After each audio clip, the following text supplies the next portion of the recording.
nope, nope, not happening. I mean, I have played some frightful shit before. For one reason or another. Which I will not further elaborate on. But yeah, no, not that, not now. Keeping track of recent items, thank you, game, for adding this lovely menu that I should definitely turn off actually, but whatever. Right, where were we? Alright, we were here, we killed the guy. Something about a door and a trap of playing its game. Yeah, maybe, that could be relevant to what I may or may not have been talking about. Smile. I will not confirm lest I make some sort of angry old man, angry and or old. Although I don't think I'll make him more old, that's kind of hard to do, but I'll make him very angry. I think even though he's usually very,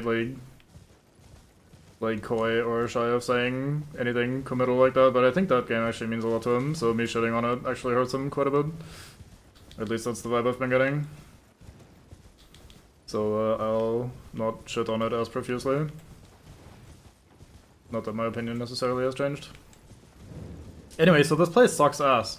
There's these shaman dudes, which look kind of cool, and some of them are not so bad. Others, however, are terrifying because they have, like, bows and they shoot arrows of incredible size and at incredible speeds, and they're annoyingly accurate. So, as we go through here, we'll probably be shot a bunch. And as a result, we'll also not be fighting them. We'll actually just mostly pass through to the best of our ability.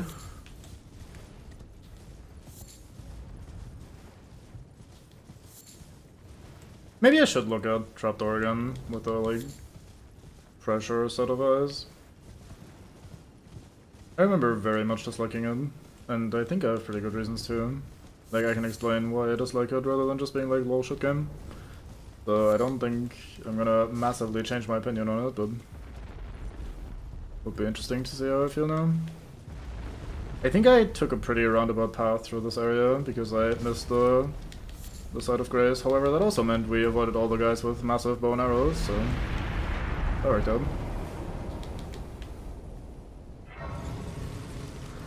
What was Trapdoor? Trapdoor is a old puzzle game for the Amiga. Puzzle... yeah, I think puzzle really is the main way you could describe it. Wait, this is the normal path. I was already heading the right way. It is...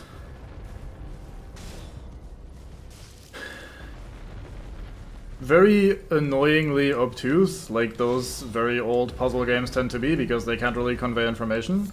It controls like absolute garbage, because it's one of those ancient ass games before they had figured out that like input buffering and shit is actually pretty handy. It is timed, so whenever you fuck up, or if you don't get all of the everything done, you may as well wait for the timer to run out so you can restart the entire game. And you need to find the right sequence to do like a variety of tasks in before time runs out, basically. And it is... if that sounds fun to you, then you may as well go try it. I did not have a fun time playing that. Like, this... okay, so I had a fun time streaming it, because I was playing it on stream, there was like... DK was hanging out and a couple other people, and we were just like... DK was giving basically like... I wouldn't even call it hints, just more like walkthrough-esque advice. And basically telling me what to do, and I was just trying to put the pieces together while funny and weird shit was happening, so it was a fun stream. I don't regret streaming it. But I don't think that was a particularly good game.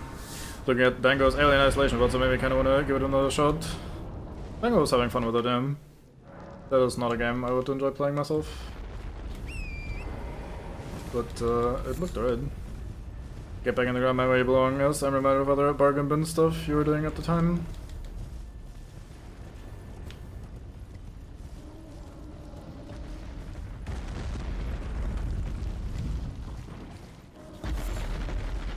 I'm not quite sure yet what you're referring to, but yeah, I was playing the a lot of the games that DK has on his... Oh, that's what you mean. Yeah, I was playing... like, DK has a list of games on his Discord that you can play, and you get arbitrary internet points because he wants people to play them so he can watch them play it and definitely not suffer. Instead, just we all have fun together while you go play the game and suffer. I have fun, I mean. And I was doing a lot of those. And then every now and then DK shows up and is like, hey, you should play this, and sends me some random ROM of some old Amiga game that no one's ever heard of. And a lot of them are obscure for a reason, let's say. But like old C64 games as well, that sort of shit. And I think obscure for a reason was a very diplomatic way of saying that should not have offended anyone. But yeah, some of it is very fun, like Bob and Rumble that Bango mentioned was a really fun stream. I wouldn't call that a good game either, but it's definitely not nearly as bad. Some of the other shit we played was like primordial, like platformer game. I actually got roll called, I'm okay. I was too busy thinking about other shit. But yeah, some of the other shit we played was like primordial platformer games that aren't quite... Did he just get souls from me? It looked like he like glowed when I died, as though he received like souls or maybe some extra healing or something. Anyway, we played Pumpkin 2 Revenge of... Is it just the Pumpkin? I don't know. Pumpkin 2, I think. And we played... That was fun. That was a very dumb game. Bob and Rumble, like Bango mentioned, was very fun. We played Chuck Rock. Oh, he probably... No, he didn't steal my shot. Oh, weird. I thought he did the Bloodborne thing where he stole some garbage. They're on Evolution Race, forgot the name proper. We played Kokotoni Wolf, which is a weird-ass game. We played fucking, whatchamacallit. That game was very funny, but awful. The one that's like the Looney Tunes cartoon where there's a guy running across a canyon and you have to like drop traps on him and that sort of shit as like a stunt thing.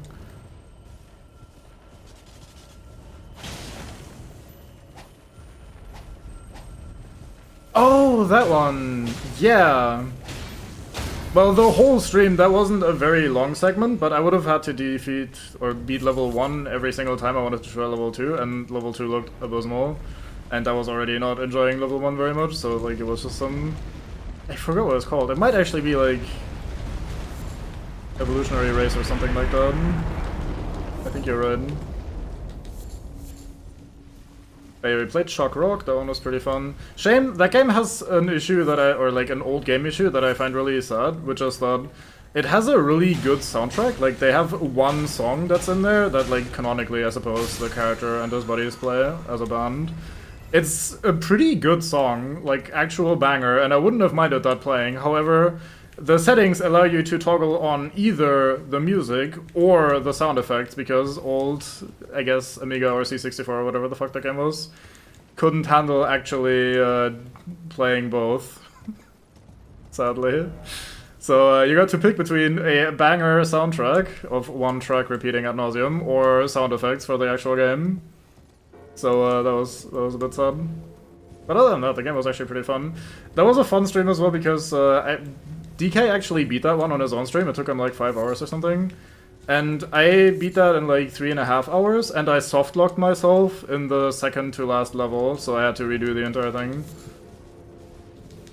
But it actually played like a somewhat decent platformer. It wasn't horrifically clunky or like super awkward. It was a little stiff and a little clunky, of course, as expected for ye olden games, but it was definitely not one of the worst ones, so it was overall alright.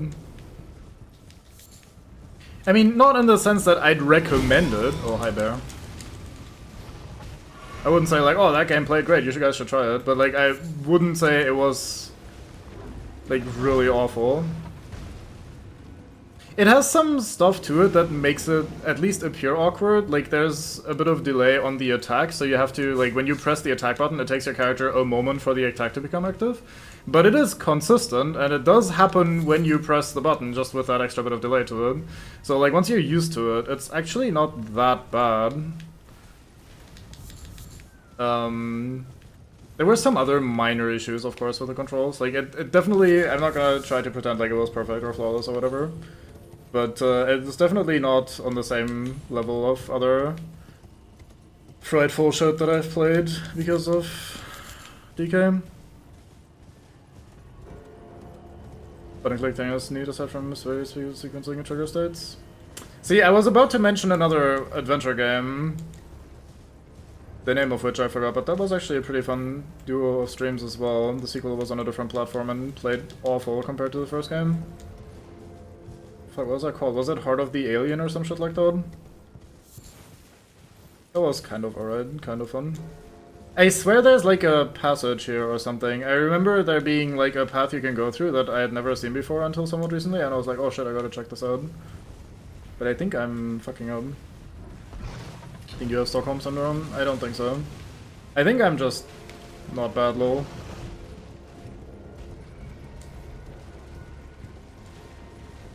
I'm calling school issue on that one. To be fair, like, in all seriousness, I like platformers quite a bit. And I don't mind when they're a little bit difficult or a little bit like, oh, I need to try multiple times to figure out the right sequence of events that much. I didn't enjoy that part of Abe's Odyssey all that much because I felt like it was not executed all that well, I suppose. But in general, like, I don't mind playing stuff that's hard and takes a lot of choice, like playing fan games, like I Wanna Be the Guy or Bosch or that sort of thing. And as a result, I don't really mind playing something like Chuck Rock all that much. As long as it controls, like, alright at a fundamental level, I will probably be fine-ish. I swear there's a thing here, but whatever. I give up. It wasn't anything particularly important, just while I was here and rambling, I thought I might be able to snag it. Let's try to get down here alive, that would be fun. Yeah, I wasn't using that as an example of like, oh, shitty controls that I can handle, but rather like difficult platforming that I can handle with like a lot of deaths and cheap deaths. Also, this was a pretty cheap death because this part of the rock actually jutted out a little bit and thus was blocking my movement towards this platform. I was trying to move along the rock face or the cliff face over towards that grave that was sticking out, and I was trying to brush against the wall to be better able to control my descent. And then instead the wall just juts out a little bit and blocks me there completely. That was a bit mean. Not a fan of that. But yeah, no, I'm not, absolutely not. Like, fan game controls are fantastic, which is part of why they're good and fun and people play them. I was more talking about like, oh, I don't mind if I have to redo some room like 30 times, 100 times or whatever to get through it, as long as it plays reasonably nicely.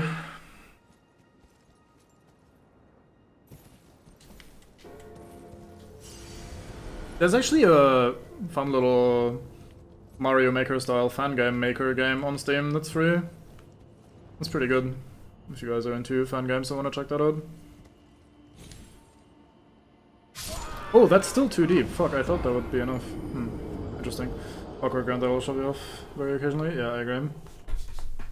It's pretty rare though, like they mostly fixed or like eased up a lot of the platforming in this game compared to the older ones.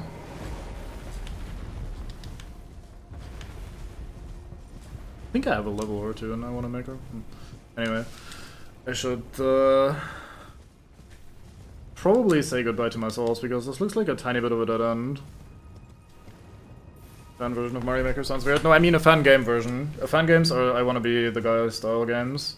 Basically the genre of games that is inspired by I Wanna Be the Guy. So games like I Wanna Be the Bosch, I Wanna, and then insert 8 billion titles because you can make them for free. So like a game that makes I Wanna Be the Guy, or lets you make I Wanna Be the Guy fan games in the style of Mario Maker, as in like you make levels, you can upload them, others can play them pretty easily as a free game on Steam. I wanna say Too Mellow actually has a track or two. Or some artist that I was listening to not super long ago had a track or two as part of that game soundtrack. Maybe it wasn't Too Mellow, it's just one of the artists that had cropped up recently. In my brain, so probably it was someone else, but it was actually pretty good. But yeah, in case you're not aware, there was a game called I Wanna Be the Guy. It's like a game that a lot of YouTubers at the time played as like Let's Plays, and it was called or considered a rage game by people that don't know what the fuck they're talking about, because Let's Players would play this, die a lot, in often very trolly and kind of mean-spirited ways, And they would get very angry, of course, for the camera and get like a ton of views for it because people like when other people get angry on stream or on camera. That wasn't before. That was kind of before streams and shit. So like, that was I Wanna Be the Guy. It was decent. It was kind of basic.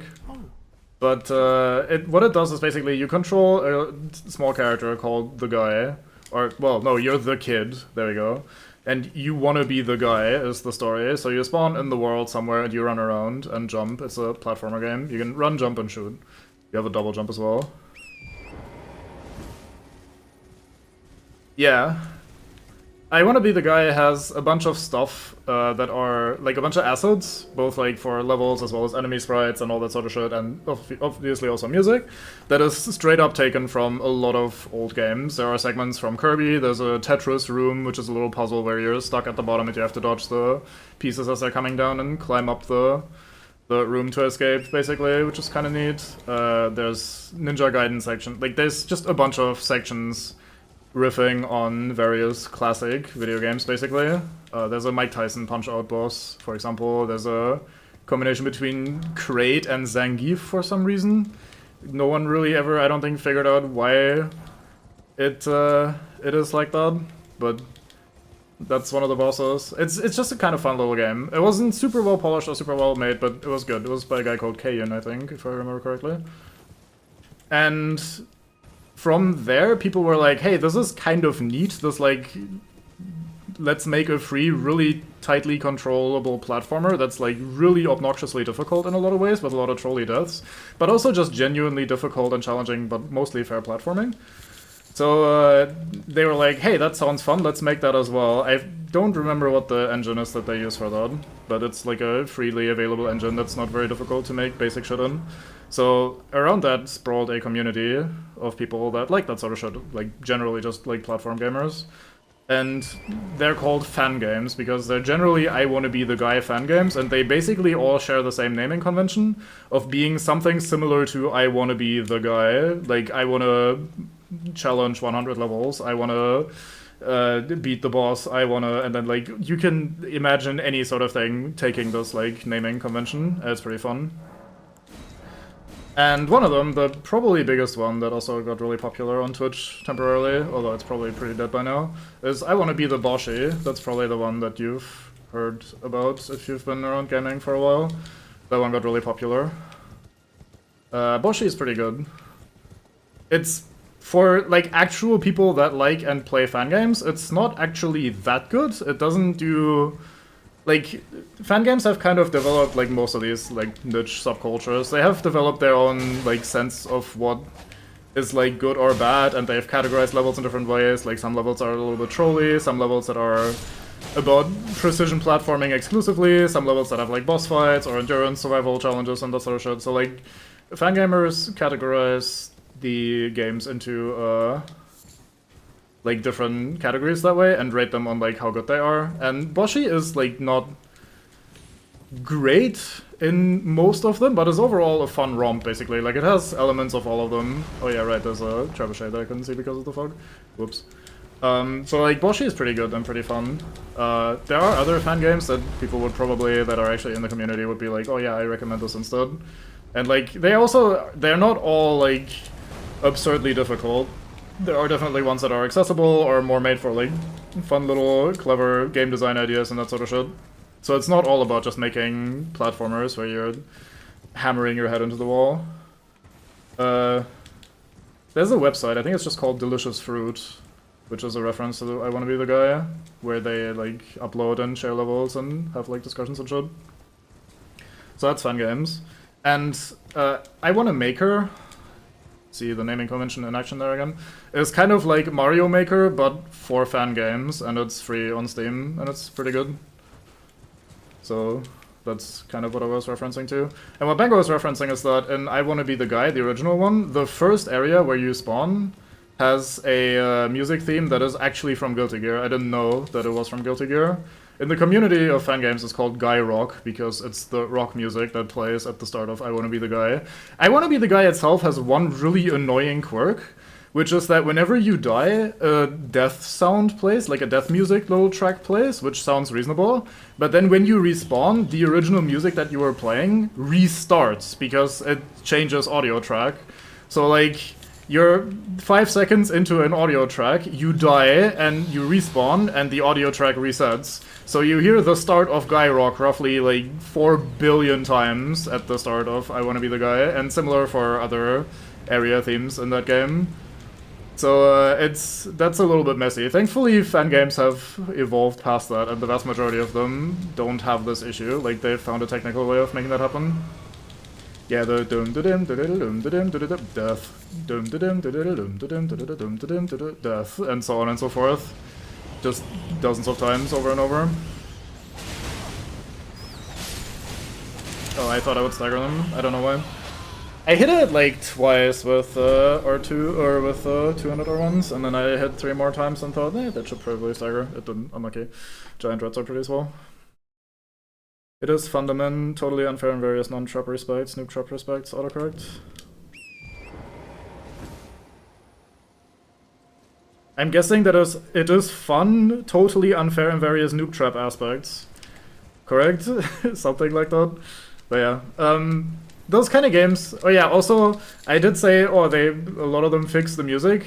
Some of them intentionally don't fix the music, like it's a troll thing to have resetting music, so if you want to make a one of those fan games that's like meant to annoy people and be like, haha, I mess with you, then one of the things you can do is to just have resetting music and drive people insane.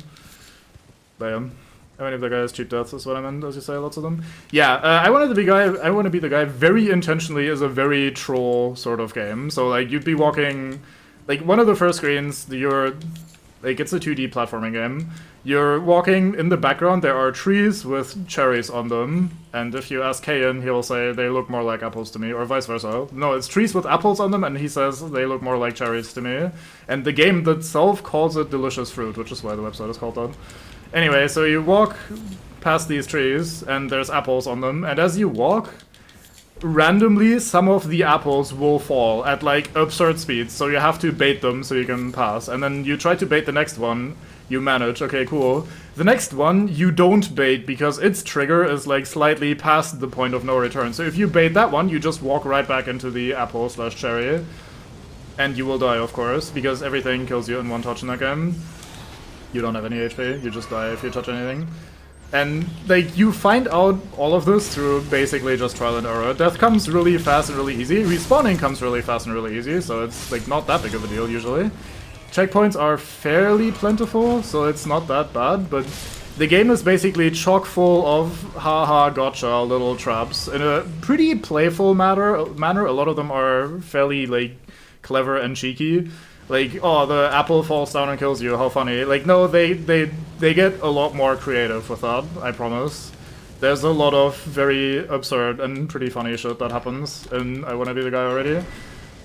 But, yeah, those are definitely very cheap deaths, but life is pretty easy to come by in that game. Like, you respawn super quickly at all times, and usually checkpoints are everywhere, so it's not that big of a deal. It's more like, I can't believe they did that. Like, there's some very funny shit happens on I Wanna Be the Guy. Maybe I should stream that at some point. I did stream parts of Boshi at some point. I also never got too far in it because I never really stuck with it all that much. I don't mind playing those kind of games. I also don't mind the trollish nature of them usually because you just respawn so quickly that it doesn't really bother me that much. And as long as the stage isn't super fucking long, and then there's a cheap death at the end that you couldn't in no way, shape, or form foresee, and then you die to it, then I'll be pissed, but that's not very common. So, like, I don't know. Suggestion of joint Jump King does linger in the brain, by the way. Yeah, that's the same sort of shit. Or like Bennett 40 style games, like Getting Over It with Bennett 40, or even, what's that other one called? Something like a game about climbing, but there's an adjective in there. Like a peaceful game about climbing or something like that. Good game, just very troll, so some people will understandably hate it.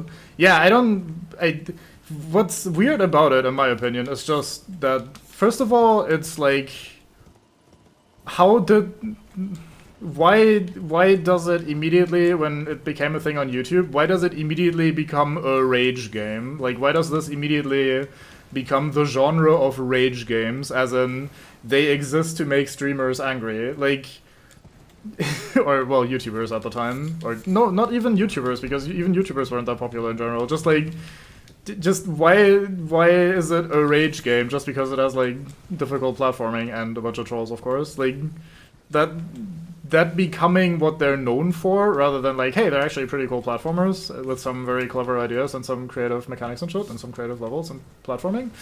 That's a little bit of a shame. Like, I used to watch a streamer that doesn't stream anymore that was very into platformers and played a lot of them. I got a lot of my indie game, like, well, not quite recommendations, but I learned a lot about like various niche indie games from watching that guy play shit. Was a pretty funny streamer, and he liked to play fan games, not like exclusively, but he definitely played a lot of fan games, and that's where I got most of my info and like that was my touchstone with the community basically. And you would very, very frequently have people come in and be like, oh, is this a rage game? And just like, you're sitting there, you're playing a cool platforming game, explicitly that doesn't have any trolls, it just is, like, they call it Needle, if it's about, like, doing precision platforming around spikes and shit. Not any troll shit, just, like, really, really accurate, really precise platforming. And, like, guy is working his way through this difficult screen of, like, really precise jumps and pretty interesting and clever platforming. And, like, you just have people come in like, oh, is this a rage game? And that just... Man, it's like, oh, is this Dark Souls? Like, it's like that. And I dislike that that's the foundational thing. That's like saying Dark Souls is a rage game because you die a lot. And like, yeah, you do, but... And sometimes it is in pretty cheap ways, of course, but like... It's not really the point, and you can absolutely play it without raging, right? Like, it's also more funny, like... Obviously, it depends on your perspective at the end of the day, and if you don't like the troll levels or troll games, you probably shouldn't be playing them in the first place. But, like, if you are willingly picking up a troll game, like, that has a lot of haha funny I gotcha moments, and it's about, like, the creative ways that they do that, or the silly images and memes and shit that they pull when doing that, then it's not really a rage game, you're just having a laugh, and the joke is sort of at your expense, but also not really, because you signed up for this willingly. So, like, I don't quite agree with, like, rage being the default emotion you should feel just because you're playing, like, a difficult platforming game or whatever, or just think that that becomes the predominant way of thinking about them. There's something on one of these walls, I reckon, which is why I'm jumping on them, by the way. I think there's like an upgrade shard or something, I'm just trying to be thorough. Rage gamer culture, yeah. I mean, it did sell, so like, well, it did get views and shit, so it's not like it was a completely horrific idea. And I'm sure the people leaning into that at the point in time that were doing that sort of shit were benefiting from it. Just the fact that that is, or like sort of passively becomes the legacy of a genre or even just a single game like that is kind of annoying. It's very reductive to what at the end of the day is just actual game design and has a lot of craftsmanship and sometimes a lot of clever ideas to it.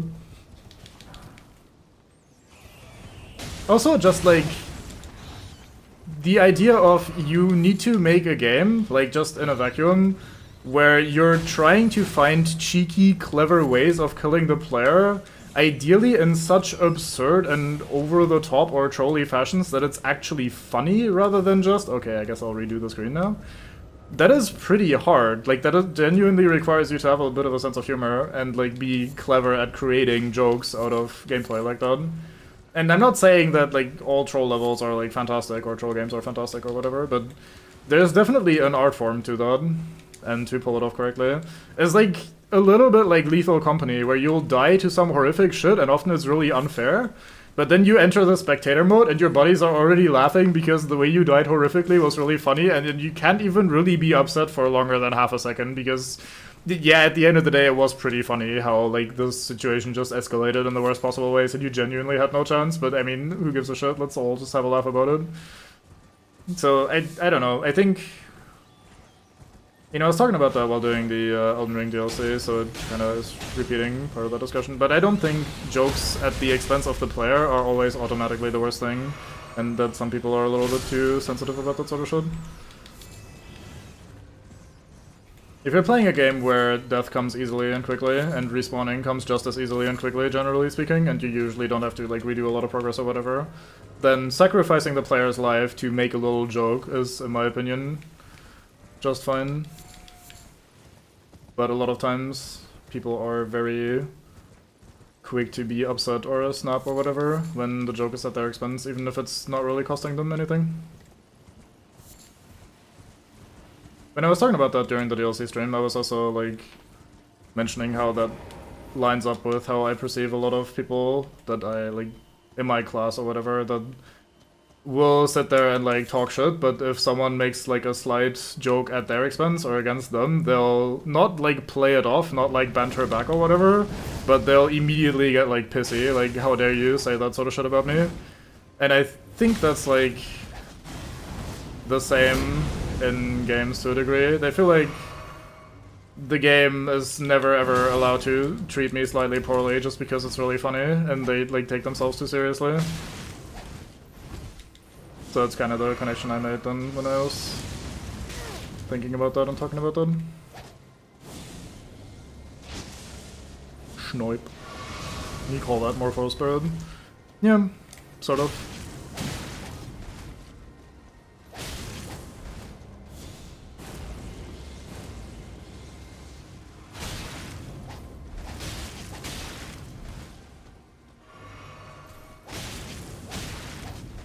Like, an example would be when you play Dark Souls. I'm actually just gonna reiterate most of that conversation, I guess, because both of you that are currently talking to me weren't there during the DLC stream for obvious reasons. But, like, one of the ways I see that in is that Dark Souls is a really funny game at times, but just not in a very blatant, haha, let me tell you a joke, but rather just, like, funny shit happens. And it's the sort of funny that's often funny in hindsight, especially when you tell someone else about it, which works super well with this general, like, oh, the community is on a grand adventure sort of vibe. And an example would be the first time you encounter a mimic in Dark Souls 1. Like, realistically, if you're in Sen's Fortress and you encounter the first mimic, you're probably just gonna die. Like, you're gonna open the chest because it's a treasure chest, why wouldn't you? And then when you open a chest, you get grabbed and the grab does 1,000,000 damage, so you're probably dead. Even if you survive the initial grab for some reason, you're probably gonna die in the ensuing combat with the mimic. So the game just chose to kill you in a really unfair, unforeseen way. And you can either get upset at that, like, oh, how dare you, I was progressing through the dungeon, and the dungeon is hard, blah, blah, blah, like that sort of shit. Or you can, like, sit there in disbelief and maybe fucking realize that it's actually really fucking funny and you should probably laugh about it. Because at the latest, when you then tell your mate, dude, you wouldn't believe this, I finally go through this fucking town, or through this fucking dungeon, I find the treasure chest that's at the bottom of this fucking dungeon section with like an elevator and spikes and all that sort of shit, and there's all these traps. I open the chest and the fucking chest eats me. That's absurd. Like, that's hilariously funny as a story. Like, just in essence. But if you're sitting there and you're playing it and you're so attached to your progress and your life and shit that, like, oh no, I will be upset about this now. I hate that this happened to me. How dare you kill me, game that has already killed me hundreds of times, probably. Then I think you just need to learn to take a joke. Like, maybe try to take a step back and look at the, like, bigger picture or, like, the situation as a whole rather than just the fact that you just died again in a way that was a little cheap. Like, sacrificing the player to tell a joke like that is, I think, something that's not exactly uncommon in Dark Souls, and I think it usually works alright, and people that are easy to be upset about that are generally, I think you just kind of need to lighten up a little bit.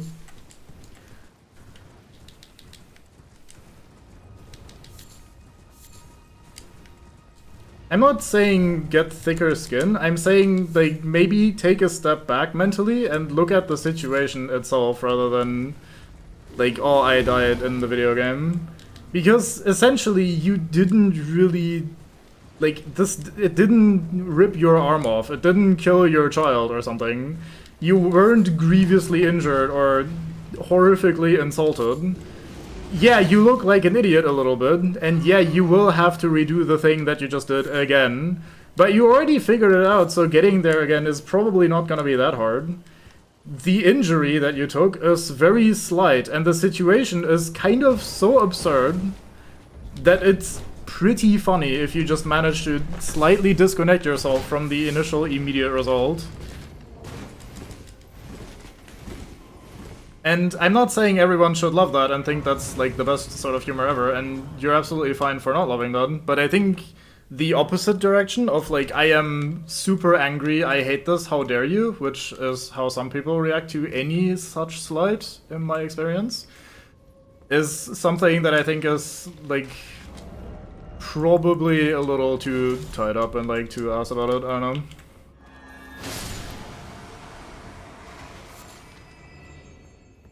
Yeah, you're ignoring the part where I was multiple times saying like people genuinely angry and going like, I hate it, how dare they? Not like, oh, I didn't find this very funny, although I promise you most people that didn't initially find it very funny will then later find it funny when they tell it their friends, because their friends will be laughing and they'll be like, oh shit, yeah, it's actually pretty funny. But regardless, I wasn't saying everyone should immediately just like love dying and like love getting trolled in this sort of manner. But I'm saying that if this fundamentally upsets you on a deep level, that you think it's like fucking bullshit and you hate it and you rage and make like an entire thing about how much you rage at the video game and how that's like the main content, I think you're like either obviously trying to do that as content, or you probably just need to like take a step back and reconsider your investment and your choices a little bit.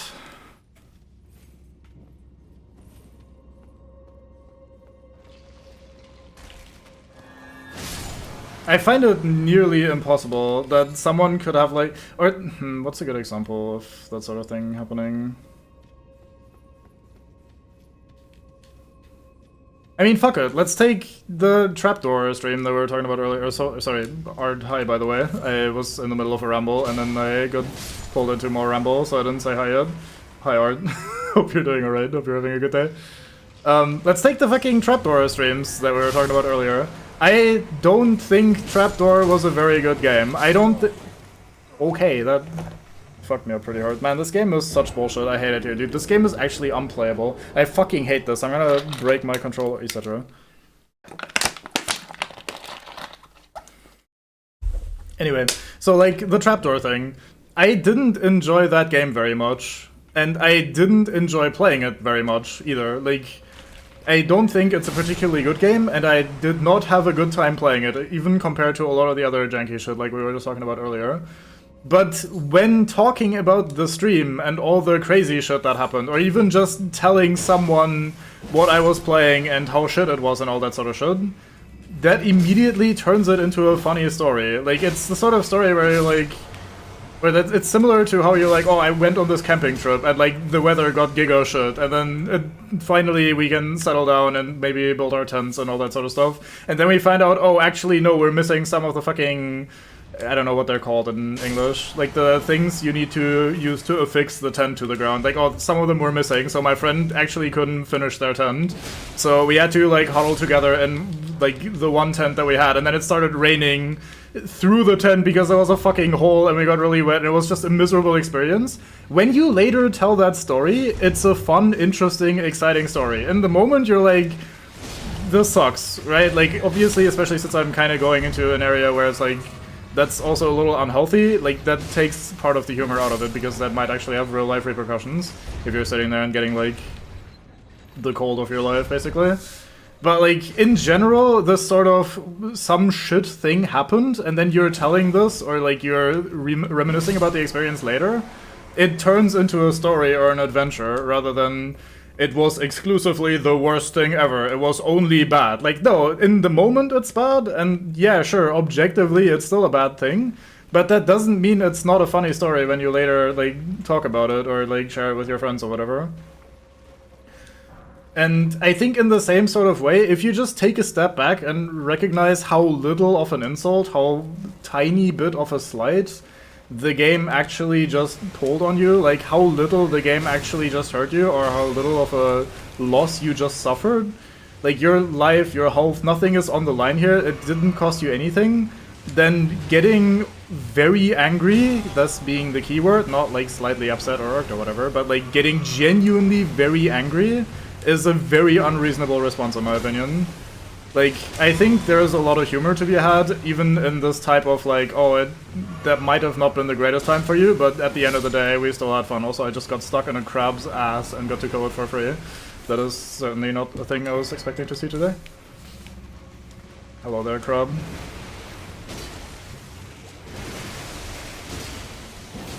Oh, my buff ran out. That's annoying.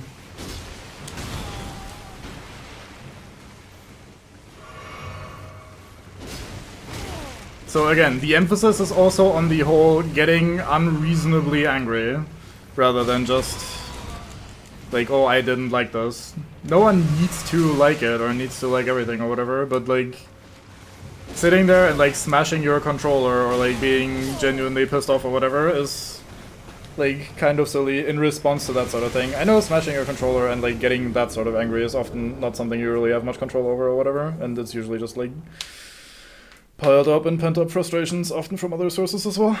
But like, I don't know, the way some people react even to like slight little jabs or insults or whatever, and insults being like very slight, very minor little infringements at the end of the day, I think is just not a very healthy attitude and a healthy thing.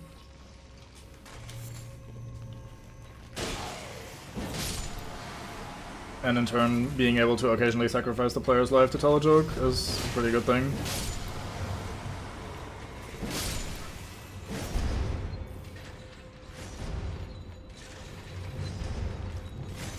Bonk. Bonk. Bob and Rumble, great game. Yeah, we were talking about that earlier. That was a fun stream. No, my buff ran out. No, my damage was showed. Oh my god, it stabbed me with an arrow and I almost died. You're gonna come back to life and I can't prevent that either, can I? Yeah, because there's a necromancer and my buff ran out, so that's not great. Let's go up and kill the necromancer then. Hello, friend. You thought I didn't see you there, huh? Fortunately for you, I've been here before, I know. I know all the things, like how to die here.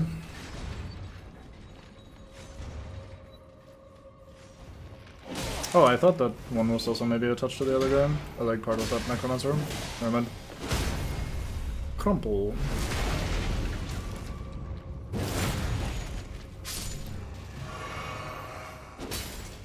Boy. Bonk.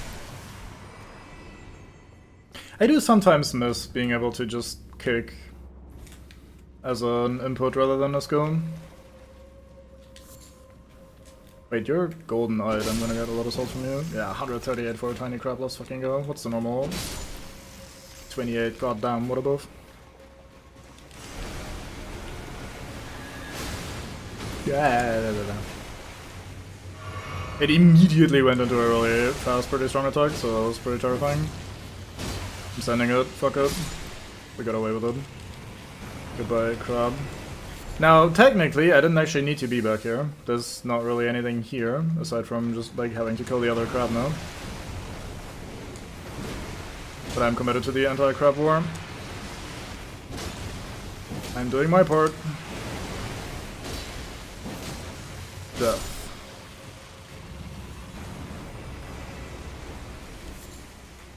Crab eggs. I miss crabs being disposable during their body slam telegraph. Disposable during their body slam telegraph? What?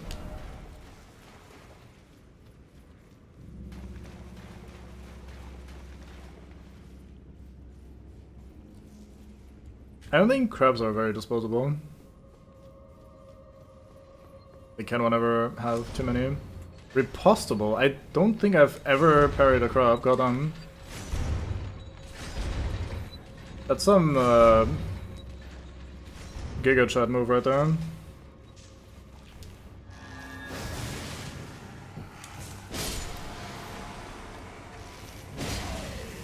Not parry, wait, what? I died. Oh, never mind, I got that again. Just the critical strike during their body slam telegraph? What? I don't think I've ever seen that. Yeah, I know what you mean now. You mean the, like, getting just a crit from attacking them during the, or being able to crit them during the body slam telegraph, but I don't remember literally ever saying that. That's crazy. That's cool though, they deserve all the weaknesses they can get. Hello, Mr. Boner. Get up close and attack while they're rearing up. I guess I must have never been that close to them. I like to be sort of in the sort of spacing that you just saw me be in for the most part there as well. Like, in front of them, like a step or so away. Wait, who's this? Oh, it's D. You could summon D. Let us see, what do we want to fight the guy with? Maybe Bleed? Oh yeah, I still didn't do anything with the Lord Sun Straight Sword. I still don't know what to do with it either. We do have Bloody Slash on it right now, so probably not going to be using the Asho 4. Also, I need to change my trinket here. Let's try this. But hey, the extra life trinket actually, or extra HP trinket actually really mattered last time, so that was cool. It's a bad sign, because we're not even that far into the game, but... Wait, I didn't get a backstab there? Oh boy, my damage is tiny. This might be a little above my pay grade, if that damage is anything to go by. Oh, you staggered, so... So I don't know these guys' moveset all that well either. They're usually the sort of enemy that you just overpower a little bit and try not to die during.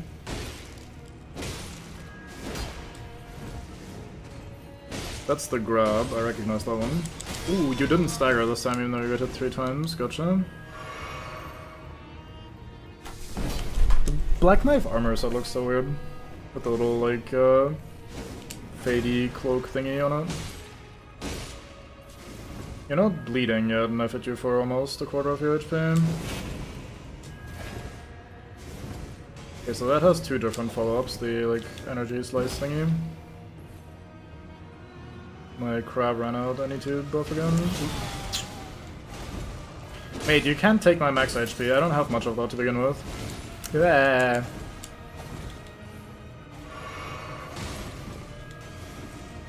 I'm getting stuck on these fucking benches, I hate it.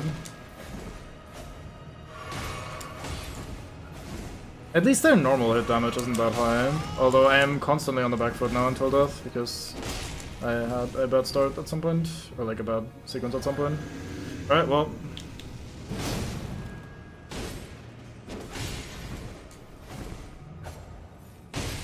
Ah, fuck.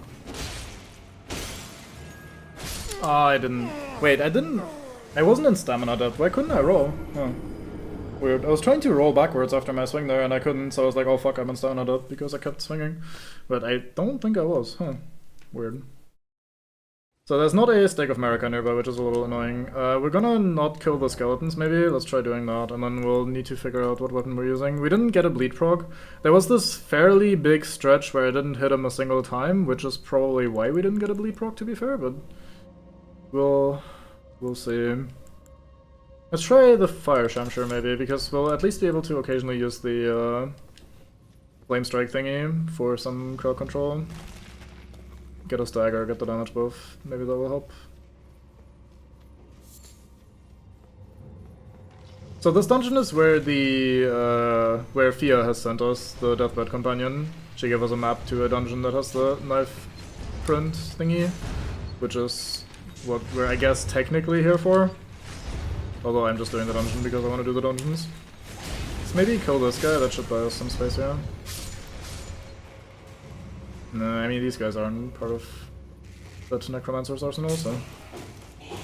Not that much spot was based, yes, not that much space was bought. Based spot. Alright, that worked out. Bit of a run back.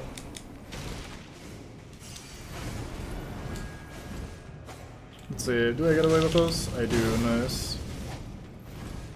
Squirrely man is desperately trying to get in. Like the dog. What?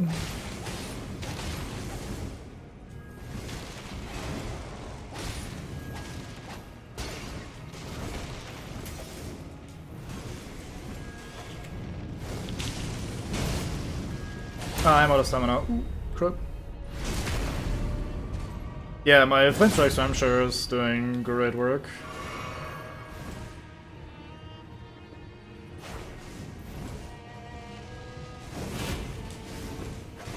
I got a punish here.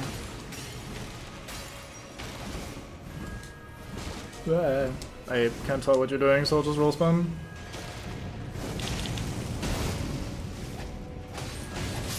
There we go. That worked out very fine. Even the basic hits. Yeah, you get, like, the buff is pretty good. I reckon it's flat damage. So it actually adds quite a bit to our total, because our damage is comparatively low, so getting a flat damage buff is nice.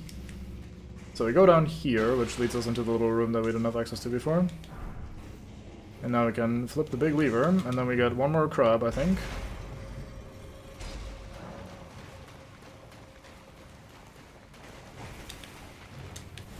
I thought there was one more crab.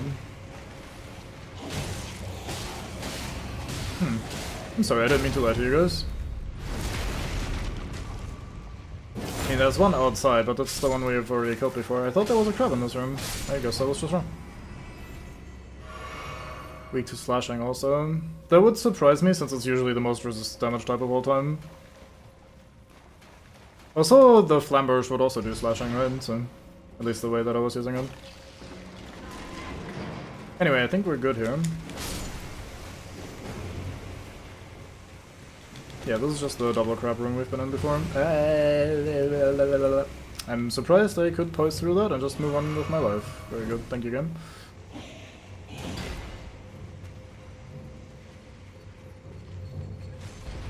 I'll give it a check in a second.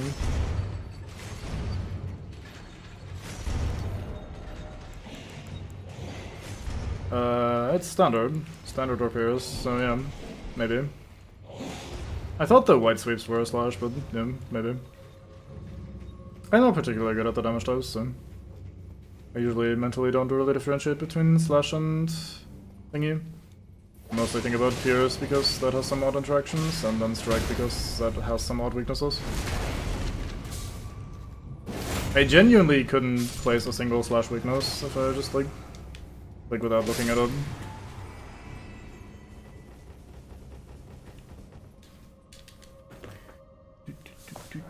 But I also don't know shit about fog usually, so that makes it...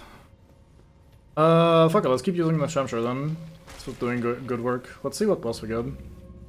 I'm guessing it's just one of those statues, because we had the spicy one already. The spicy one was the optional boss, the Black Knife Assassin. Let's just have some prawn, why not?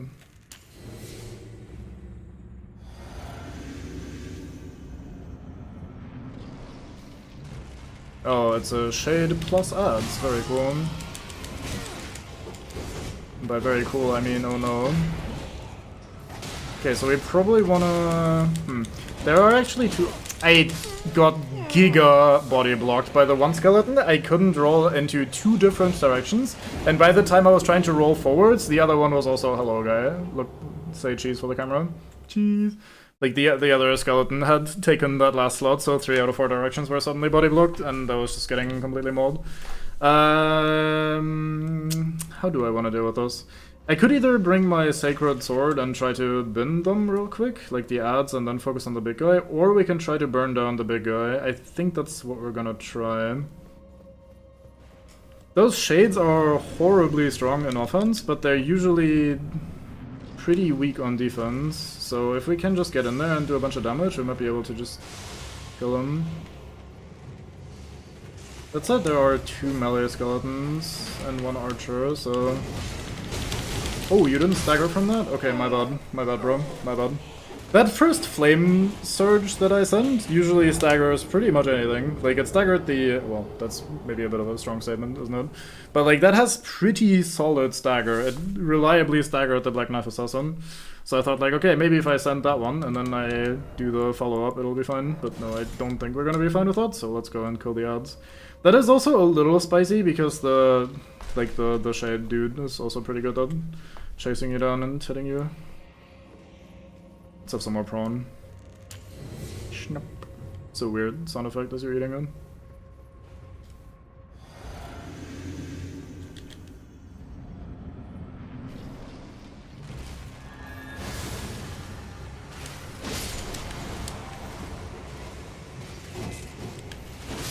Oh, that one shot's in nice. Look at how well he's been, like, chasing me down now. Okay, he bought me, or he gave me some time there, that was nice. Now to not die. That was close. I think if that hits me, that's dead. Oh, wait, he one comboed me. I got hit by that initial attack, and then I was staggered until death. Unfortunate. That would have actually done way more than my health, because that bleed proc was when I was at like 5% HP or something. So that is actually a shit ton of damage.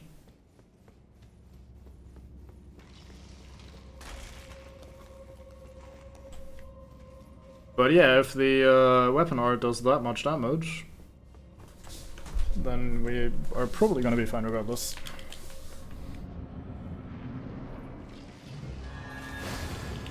That didn't reach, unlucky. That's not... Oh, I got headshot! Why? Okay. Oh, I didn't pick up my souls last time. I was like, oh, let me just quickly grab my souls again. Whoops, unlucky. Well. Yeah. Like I said, very shit on defense, but extremely XDD on offense. So that is pretty much exactly how that played out, huh? Death Root. Oh yeah, how many of those do we have? We have 3 now. I think on 3 the clergyman does the thing, doesn't he? I'm not gonna go into more detail because Bango might still be listening. Anyway, we should probably head home and talk to some NPCs about the stuff that we found. Learning about sacred damage these streams. I don't think that was so much sacred damage as just the shades in general being really weak. I mean, okay, the sacred damage definitely helped, but like that guy had like 600 HP total or something, which is absurdly low for a boss. Divine revelations, one might say. I don't believe you, otherwise you wouldn't be asking up. Let's talk in your stream.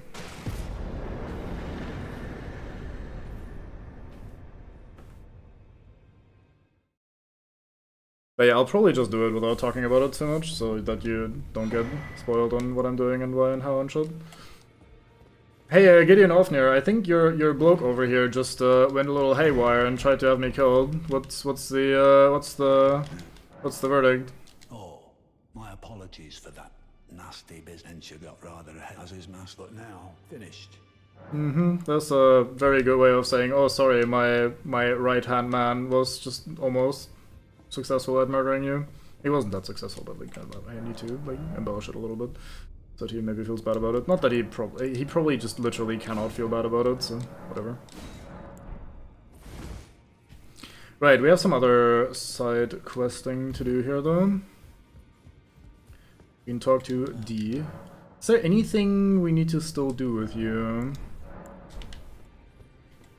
They're accusing. Can you believe that? Can scarcely. You might be. Oh yeah, this guy shows up and he's like, "Oi, remember that those assholes that like killed my girl? I got an offer from them to join them. Like they sent me a letter. Could you follow up on the lead about that medallion? I probably shouldn't know about. Yep, fuck that guy, dude. Complete dickhead, Gideon Ofnir. In the knives, they please. I'd love nothing. Though only traces of the So we now give the knife print over to Rogier so he can study it. He'll do that. We rest to progress time. Wait, what? Oh, I accidentally talked to D. But yeah, I think we're good to just move on with the quest line and get rid of D, right? My examination. Now Luna, demigod. Hers was the truly. Because I think that's the next step, isn't it? When we talk to Fiam. So he's now at the point where he's telling us, hey, you should join Ronnie's ranks so we can find more about the Knight of the Blades or whatever, Knight of the Black Knives. Yes, if Dean knew, he would surely, or perhaps, but no need to fret. I can tell her good. If Luna, then she should. Would you be willing to? She may have written royal car. He's kind of shit, I think. I genuinely have no clue what even happened to him. Like, why does he encounter the face and just go, oh, just like experience sudden onset death? I have no idea. It doesn't happen to us. That thing doesn't even build up madness or anything like that. Yes, hold me, daddy. Or mommy, I guess. Like, I don't know why that happens. If they made the area just passively inflict death, and then you could assume, oh, he lingered too long, or he wasn't resistant and strong enough, or he went mad, or whatever. But, like, none of that actually happens. He must be a bit anchored to you, true to dear Rush. Then good. Anyway, Fia is happy that we, fuck. Fia is happy that we did the Black Knife thingy. She gave us the map so we can aid Rogier in his quest, so she has some sort of ambitions for him, some goals for him. I am pleased. Would you like a I don't think we need to be held again, do we? Oh, fuck it, let's let her hold us, I suppose. More like getting killed by death perma kills him. I'm assuming that's, like, what's supposed to happen, and our characters are just, like, gameplaying it, for lack of a better term.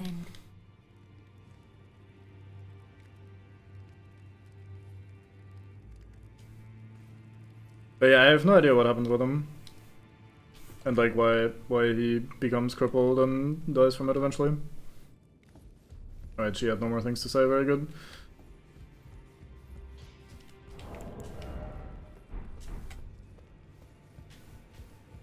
I thought we were gonna... If then she should, would you be willing to? She may have read the royal cup.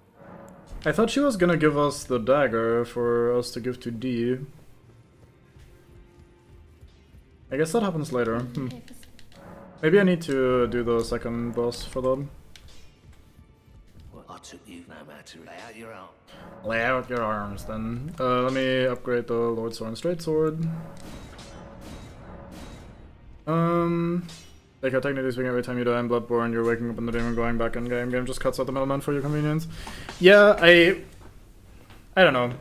It is a bit weird. In my mind, the way death works is that if the status effect death is fully applied, the person is like cursed, kind of like how it works in Dark Souls, and from there they just become an undead or something, or like one of those that live in death or something, because that's the sort of people that D also hunts, right? So like, in my mind, I've always made that connection automatically, where it's like, oh, so he probably just got cursed and is now like half undead or some shit. But I never really thought about it, so you're right to question and ask that, because I genuinely have no idea. It doesn't really make that much sense, actually thinking about it, you know, so... so what sort of infusion and or effect do I want on this? I don't think we want Gravitas on this, that's more of a greatsword sort of weapon. I'm happy with the Shamshir having Flame Strike, that seems to work out pretty well. Could later go into some layers. Yeah, but why? Like, when we first meet him, he isn't crippled or suffering. He seems fine, for the most part.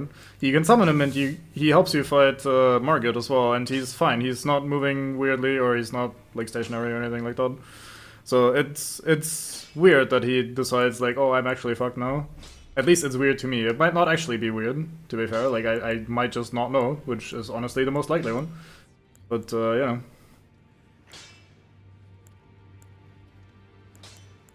Let's go with standard for now, fuck it. Capital D death that ruins him. I think so as well, yeah. Cause post-res affliction for you to be more internally consistent, yeah. Let's rest and then get embraced once more by Fia to see if she has more dialogue, because I don't remember what the trigger is for the next quest up, and I don't want to accidentally miss it. And I feel like the trigger is now-ish. It might just be that we need to do another Great Rune first or something like that, because there's a lot of progress stuff that happens from that, or at least a little bit, so it will make sense, but I don't know.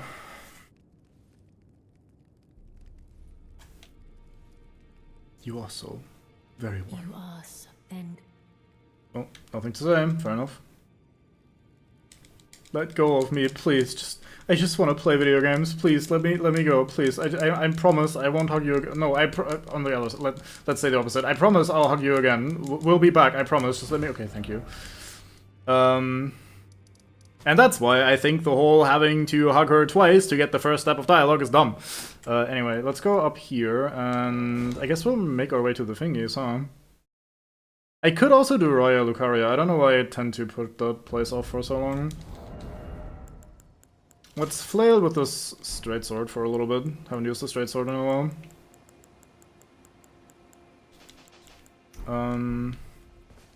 Anything else we need to do? Probably not. Don't really have any money to spend because we lost it all. Unfortunate. You can get behind that. What? Carrier Manor or Raya Lucaria or what sort of plan? Oh fuck! I actually need a different weapon. It just clicked in my brain what we're about to do. I need my Sacred Blade again.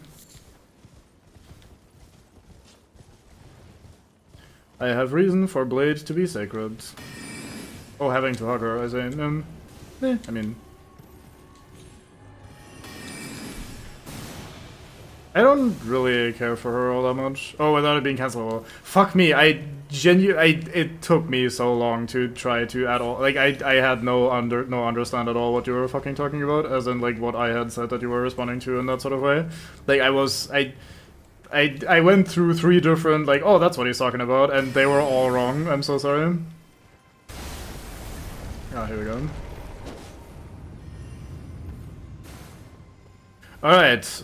Death time. Wait, I have a Balakin's Blessing. You know what? Fuck it, let's use it. Not just because I want to get rid of it, but because we actually might use the buff here. Let's fucking go, dude, we're buff, dude, it's crazy gaming. Wow, no damage.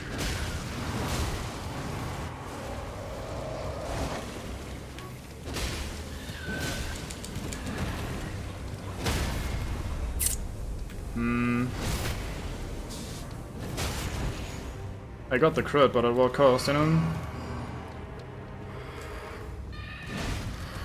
I tried to get behind him there, but I fucked up.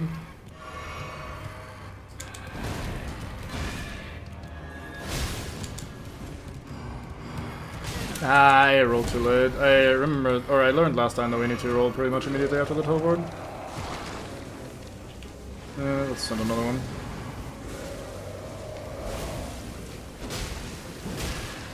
I am stepping in the group. I can't afford that. Need to get out of the group.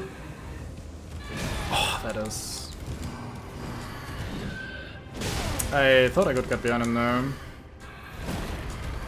Oh, last chance. Ah, that is so fast. Why is that so fast? Because these guys suck ass. I had to prediction roll that. There's no way old ass me is gonna reaction roll through that attack. Please die. Thank you. Easy first try. Let's fucking go.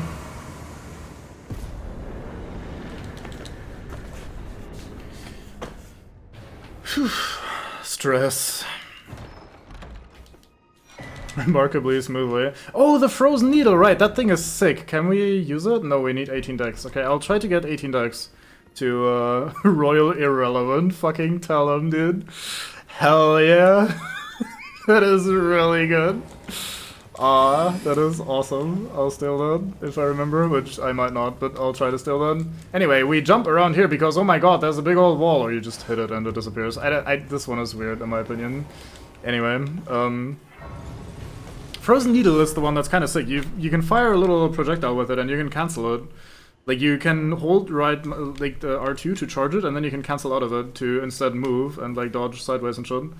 And it doesn't cost energy either, I think. It says something about it. I remember messing with that briefly and being like, oh, that's actually kind of cool. Anyway, this is EG. I'm not showing all of them. He's up there. He's very tall. EG is pretty cool.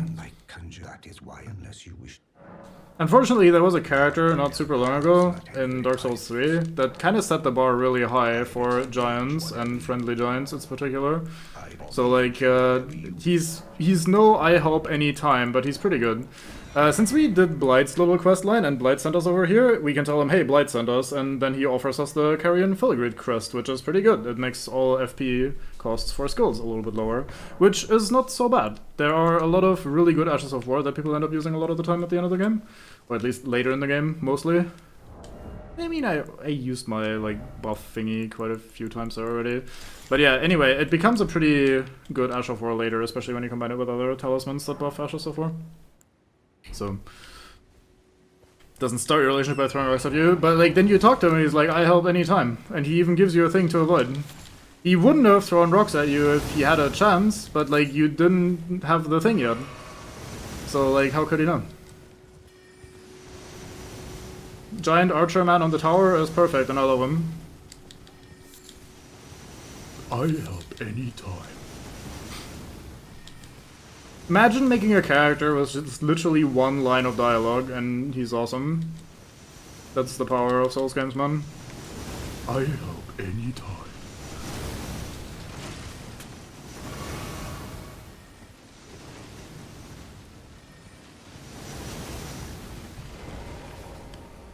No worries, I'm sure he'd forgive you. He helps anytime. Right, so we're at Fingy's place. But we have a fire weapon, so we're good. Right, surely this is gonna be fine.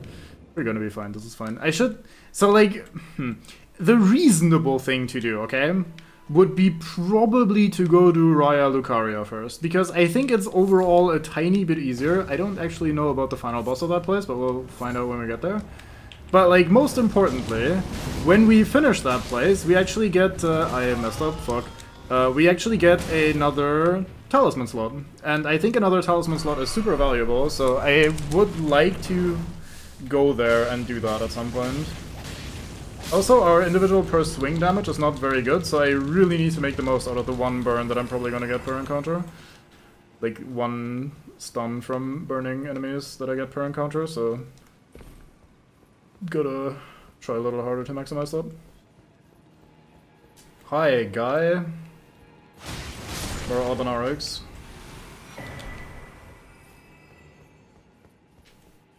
Don't worry, friend. We can work together. I'm on a mission from the Albanarix in the other village that is now dead. I can prove it to you by having one of the items that was in the village where all the people are now dead. That definitely doesn't mean that I killed them and took the item. Don't worry about that. No, it just means that they're all dead and I'm working for you now. I've decided. You can trust me. Isn't there a thing falling down here or something? No? Misremembering.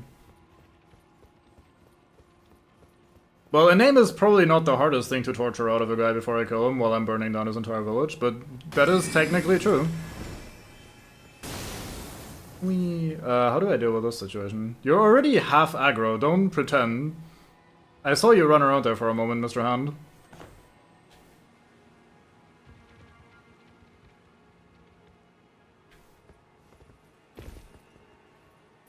I think we'll start here with this guy.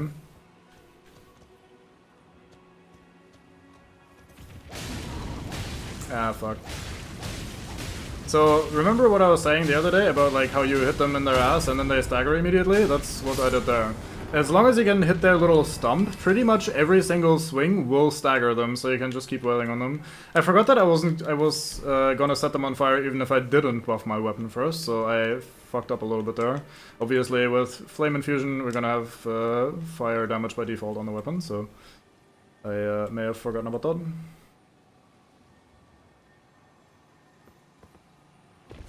I mean, going to the village elder and going like, I want the specific thing, and like maybe torturing that guy and being like, tell me where the thing is and tell me about the rest of your family or some shit. Like, I don't know, I don't... As far as assurance that you're one of the good guys, just having the MacGuffin and knowing the name of the guy that died in the town isn't that high up the level of security, you know? You could at least try two-factor authentication or something like that. I butchered that word a little bit. Authentication. Or like, try a passphrase or something.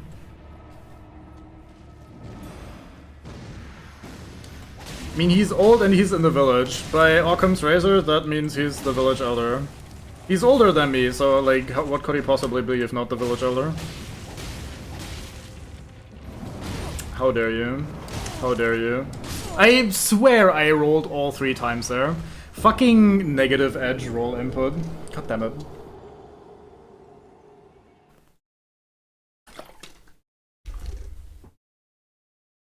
I really need to get more value from my flame stun thingy. It's not great.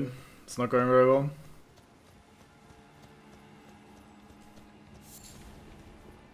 Man, Hero is mostly worried about the fucking boss. Okay. Oh, he turned around so fast. I don't know if I could have rolled that. I think that actually comboed me the two last ones there.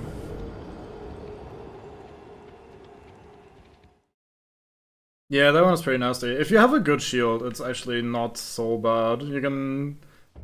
With a decent shield, you can block it and often do a guard counter, especially, to turn things around a little bit.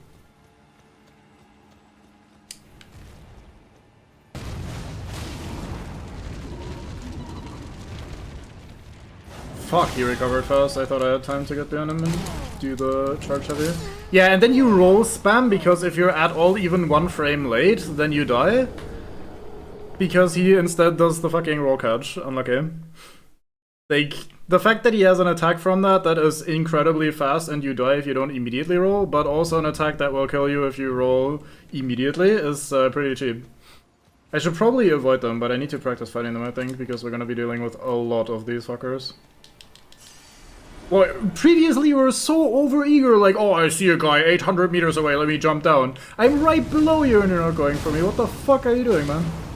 Ooh, that was a lucky stagger. What, that reached? I died. It's over.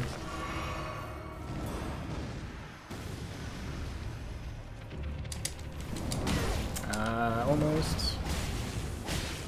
Yeah, that was so lucky.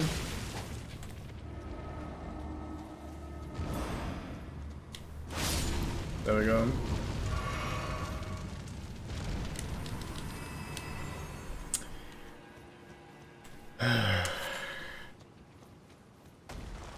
Oh, hi. I was mid-charge attack.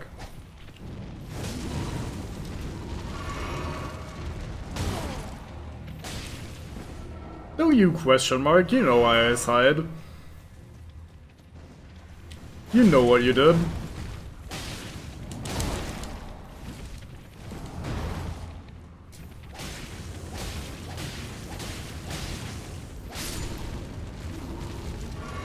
Of course, I get a second burn proc at the very tail end. Let's go this way this time. Boss 2 out of... I'm gonna guess like 8-ish? But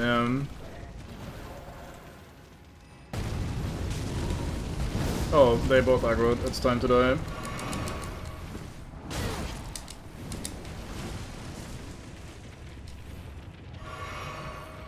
Ah, surprise!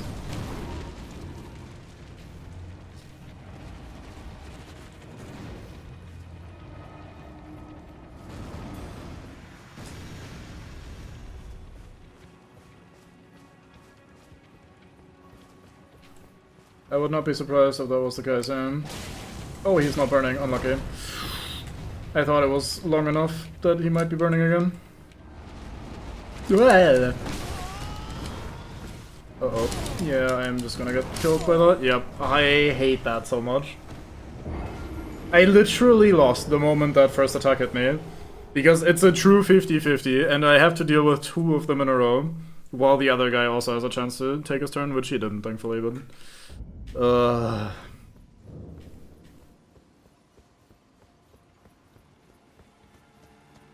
The fact that he didn't get burned again feels so weird. Like, how did that not...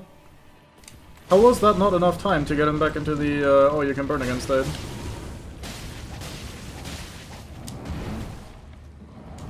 I rolled that, excuse you.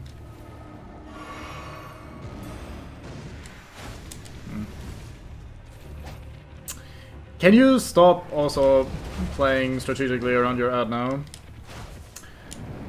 I didn't have stamina to roll apparently, let's go.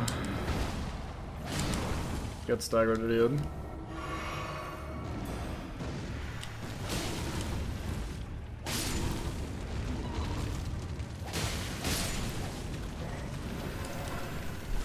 Stream's supposed to be like? No, this is way worse than what it's supposed to be like. I'm level 1, so the vast majority of instances of me getting to experience a place properly is not what it's supposed to be like. Also, haha, funny moment right there, you got me again. Like, most places that I visit will not be what they're supposed to be experienced like. And it's only gonna get worse from here.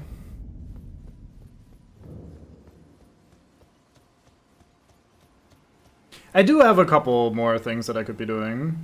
I could upgrade my weapon past +3, which some people might say is very, very, very intensely stupid of me not to have done already, because why would I not?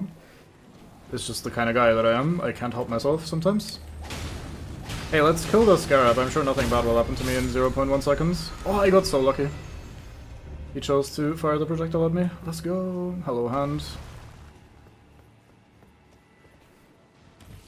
Fucking hand in the sand. Yeah, nice try. Tiny hand man. The way they're like scratching their fingers is pretty neat. Or like rubbing their fingers. We just casually navigate around all of the death. I am so good at this game. I can't believe I literally avoided all of those guys while mostly blind. It's definitely not luck, but pure skill and intuition.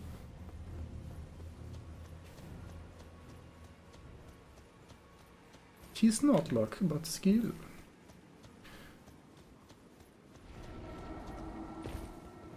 I flee. Bye. Hello, ghost. Adult. So, fun fact, I didn't, like, I saw Bango pick this up and he didn't comment on it, which I found super weird because it's the sort of thing that a Bango should probably comment on. Reminds you of Elf? It was Mirana from Dota 2. This item glows through the top of the little, like, table thing. The glow actually goes through it. It's very weird. I think it's... it's the only one that I can remember, at least, but, like, it's... I think it's probably the only item like that in the entire game. At least it's the only one that I can remember.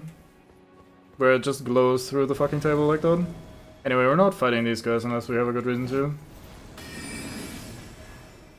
Where am I going to go first, actually? Let's go the other way first.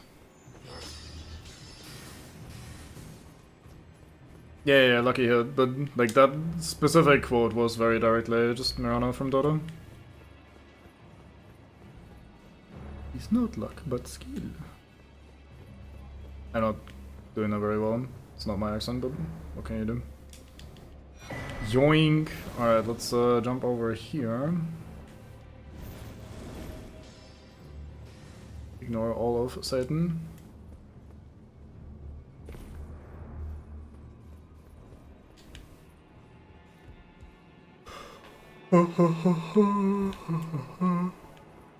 And we get the Sword of Night and Flame. Quite the treasure. We're probably not going to be using it, I don't think. I think that needs like XCD stats, yeah, 24 int and Faith is a little high for us. Technically we can get there. Yeah, we could get there actually. I can't appreciate non-worker 3 Dota, that's fine. It's just some like I guess long-term damage that is sticking around. I don't think there's anything on here somewhere or anywhere. So I think we just go back up.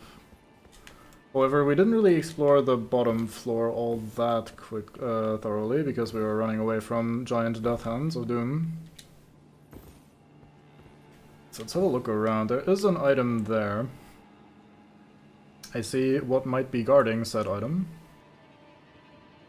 If it's guarded like that, it must be really good. Let's go and grab the item. So Warcraft 3 is also a game I've played an excruciating amount of. However, I played the German version, so like while I do have a lot of Warcraft 3 thingies in my head floating around as well for like unit quotes and shit, it's all German, so I often at best have to guess what the English translation is. I have also played it a little bit in English, but way more, many more years of my childhood in German, so like I am actually surprisingly shit at Warcraft 3 quotes, even though that's a game I've played extensively. I didn't get the item, fuck. Just let me get it, no. Please. Give me the shiny. Holy fuck, that was almost terrifying. Easy, outplayed. He is the best. The movement is off the charts. German Egyptian spiders sound like they're not that Egyptian. My friend at a pirate worker here is German for some reason, which was super fucking annoying to type sheets on because 2 letters were swapped. Get fucked. Yeah, I mean, imagine being German and having to type with 2 letters swapped in a lot of instances. Thankfully, most of the time you can just add a different language to like your OS, and then you can change, and it's fine. But I did get surprisingly, like, or unsurprisingly rather, pretty decent at swapping between like pressing one button when I mean the other one. Yeah, overall they did pretty good job with the voice work. What would I say? I mean, they just kind of sound like weird and skittery, I guess. They don't really have that much of a direct accent, I think, or at least not one that I could place. The Nerubians. Like, they just have weird intonations for their words in general.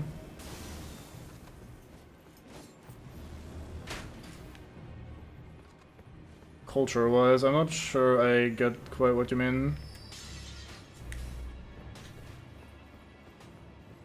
Not VAing. What? No umlauts. Well, we have, like, some of them.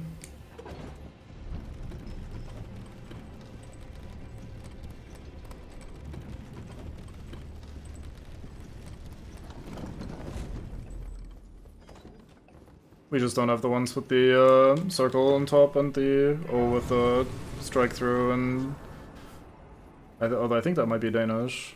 I don't know if Swedish also has that. Do you guys have a U with 2 dots on it in Swedish as well? Or do we have that one that you guys don't have? Yeah, that's one we do have.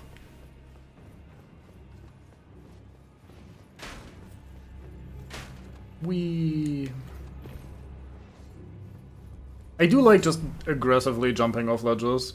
I hope it unsettles some of you when I just like go for it, because I have first of all, a decent idea of where I'm going, and also I have absolutely zero fear of falling to my death. I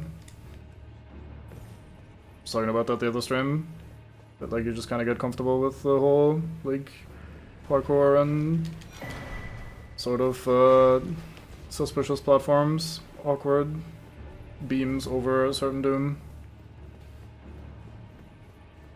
Hello, random Iron Maiden. I do wonder why that thing is there. There's probably a reason. It's probably something basic and simple, but it does feel a little out of place to my lack of lore knowledge brain. Anyway, I think we're done here. Yeah, I've done that dozens of times. There's a part in Dark Souls 3 where I do that intentionally, like, maybe not dozens of times, but a couple times at least. It's always weird when games make you do that sort of shit. So I want that seed. I'm not sure how comfortable I am with fighting all these wolves.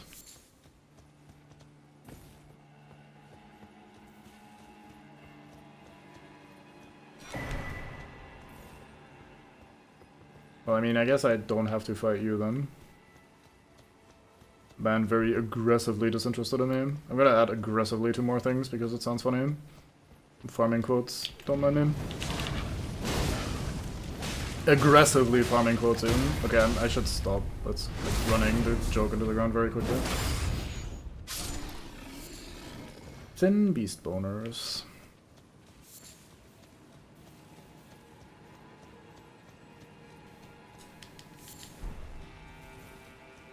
These wolves are a little weird. I remember on Bengal stream we were talking about the Red Wolf of Radagon being in the underground area.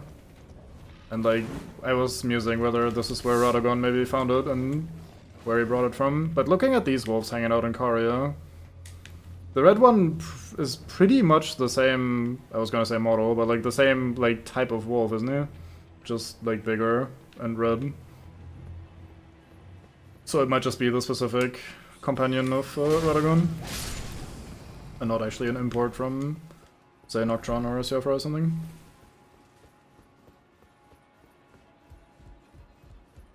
Does make you wonder why there is a Red Wolf of Radagon down there then, but...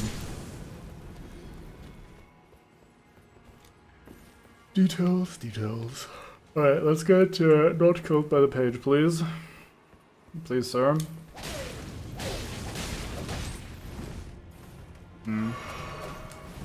I decided to heal immediately there very aggressively because I wanted to be max HP to fight the guy to the end, but then we also have a fucking mage coming in from behind for some reason. I was not ready for you. You weren't ready for me either, get rolled. Bleh.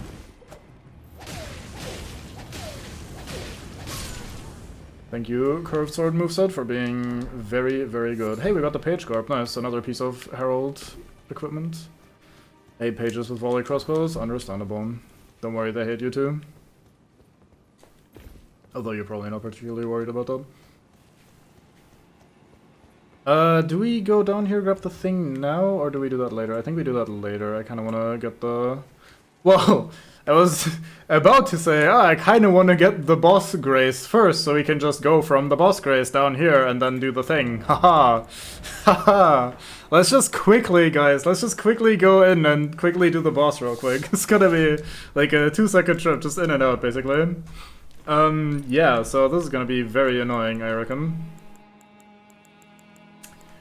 Let's see, we do have this spell-proof dried liver, which gives us some magic defense briefly. We'll probably have to eat one of those eventually. Yes, Loretta. I don't think we'll need the shield. We could try light rolling, actually. I should be pretty close to that with just the straight sword. Can we put on something reasonable here?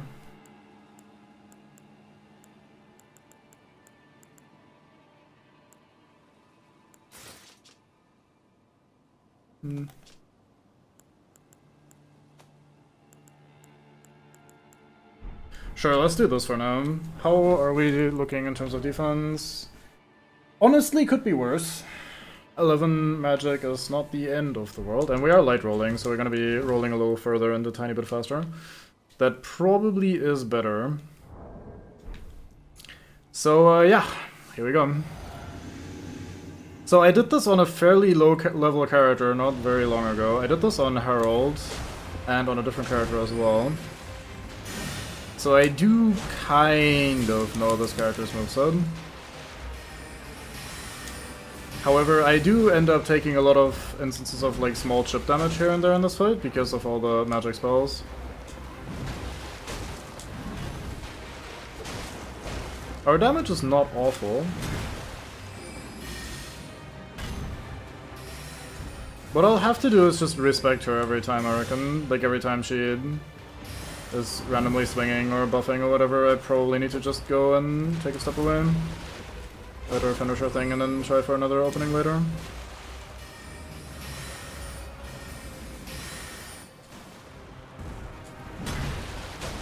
I didn't get to roll in time. I knew I had to roll there, but I thought I could... Oh, never mind. Thought I could get away with it. Oh, that was the fast one. Okay, that was a lot of healing I just wasted. Okay, that does reach. Didn't feel like I was going to. Oh, that was so close. Fuck this whole playing safe thing, I guess. Let's just go for it. Immediately died. Very good. Almost like I knew what I was talking about when I said we could do that the first time.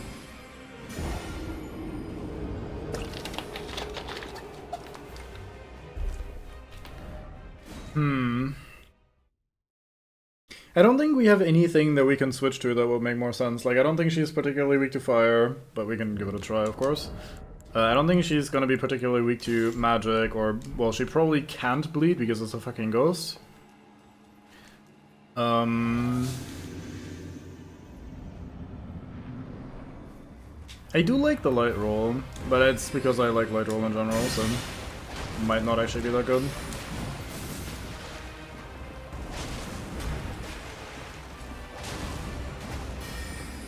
Yeah.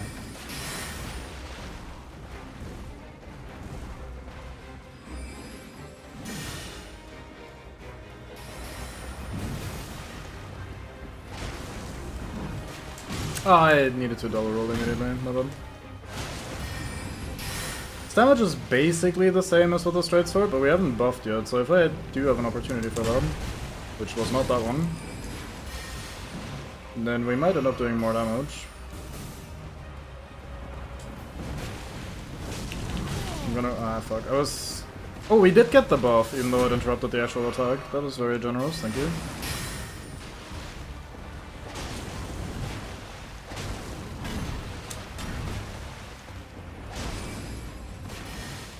So she does have a phase 2. Once we get her to past half HP, her moveset gets to expand a little bit. Yeah, I don't have time to get a roll attack in and then roll away still, so I can't punish that. It's a little annoying. There it is, that's a new move. Actually, she did that really early. She's not in phase 2 yet, I didn't think she could do that this early.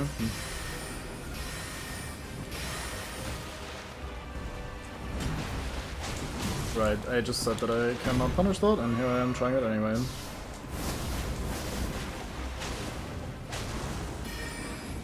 Yeah. I don't know when I would have an opportunity to do the full skill into actual weapon buff thing. Maybe now? No, I can't because of the projectiles. At least the actual flame burst thingy that we send is very cheap in terms of mana cost, so I don't mind wasting that a couple times while I'm fishing for opportunities. That's the one, I think. Here we go. Still a trade. Guess that's fine-ish. I do need the buff, the damage is pretty good. But we are also in water, which I don't know how much that counts because it's only her feet, but that would technically make her resistant to fire and weak to lightning. There's the buff for phase 2. So she now summons a lot more swords, and he has this move, which will probably one-shot me. Can't punish that, as we figured out earlier, but I do get a roll here. Even if she does the follow-up, I think I get to attack downs. I mean, you're asking some very existential questions right there, friend. I don't know. Why don't you ask her?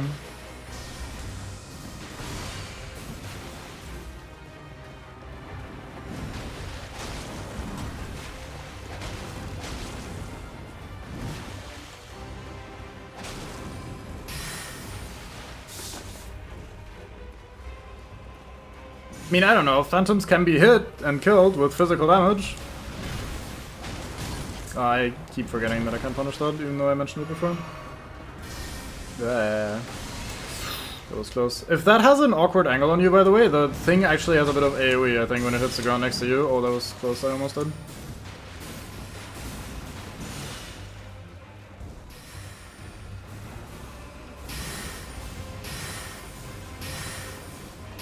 Sir, please, or madam, I guess.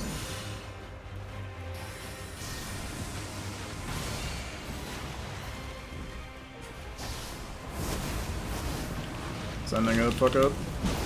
Oh, that is nice. Okay, I now know that that is my punish opportunity. Whoa, she did an attack again so quickly. I tried to roll and it didn't store long enough. F. I should have kept spamming it instead of just relying on the buffer. That was my bad. This seems pretty doable though. If I can eliminate a couple of the same fucking mistake that I just did, then we should be good. I've died to the same attack twice now, and I've also gotten hit multiple times trying to punish the same attack that I already called out as not being punishable the first time I tried, so if I just eliminate some of those mistakes, we should be pretty good.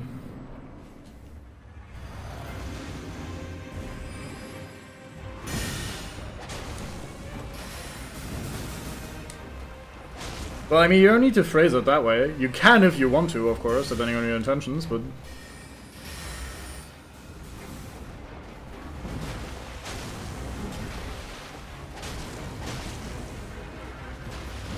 So the question now is, do I want to wait all the way until she does the one attack where I know that I can get the punish off, or do I just send it? I've decided to send it and we got lucky in the end.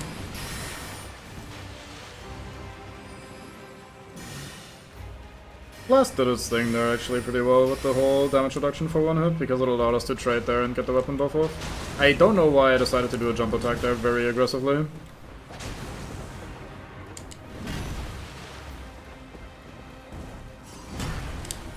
That's true, because you generally can't ask her anything, she doesn't have dialogue, so... Unfortunately, you are completely correct.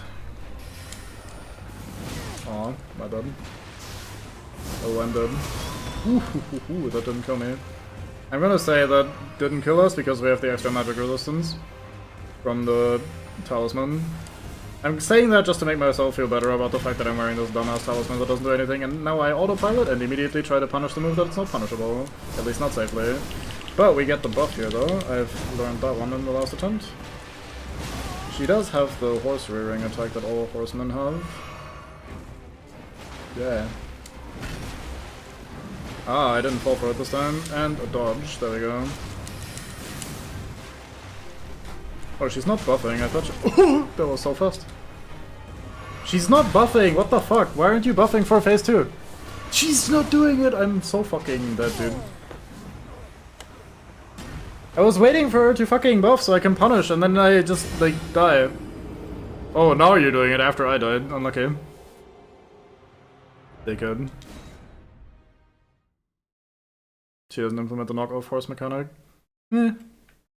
I don't really care much for that mechanic anyway, to be perfectly honest. I think a lot of the time when you're fighting something like the Knight Cavalry and your attack only hits the horse, it feels like your attack got, like, removed from the game instead of hitting something.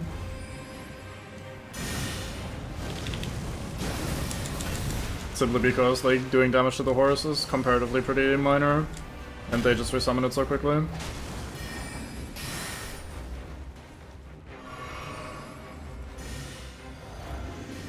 So if I could instead, like, if some of my attacks were instead of hitting her general health bar, if I was just hitting the horse instead, I would feel not very good about that, I think.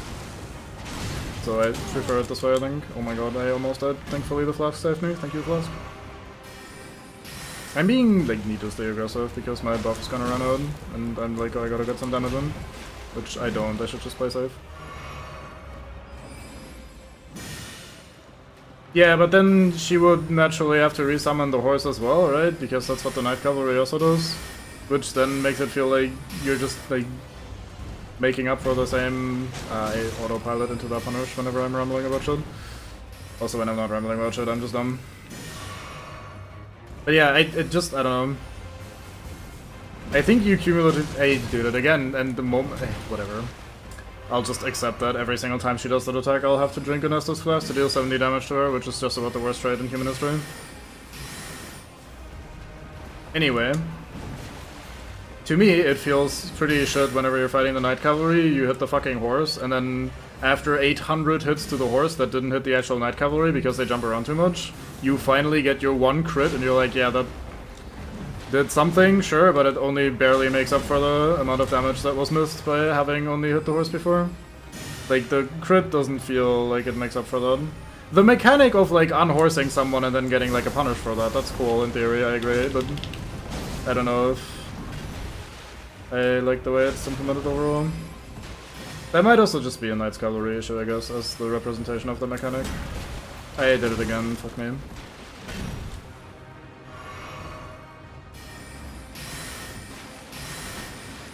It probably doesn't help that I hate fighting Knight's Cavalry anyway, like they're just so tedious.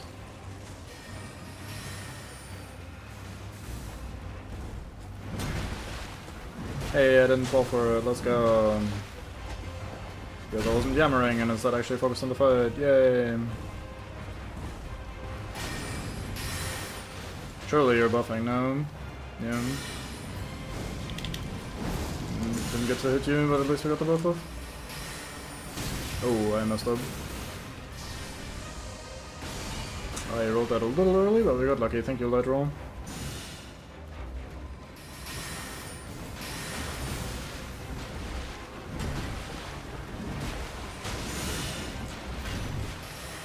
I can't drink immediately there. I need to recognize that. Oh! I was sprinting and that caught me. That's mean. She really tried to just one-shot me when I finally get impatient and approach.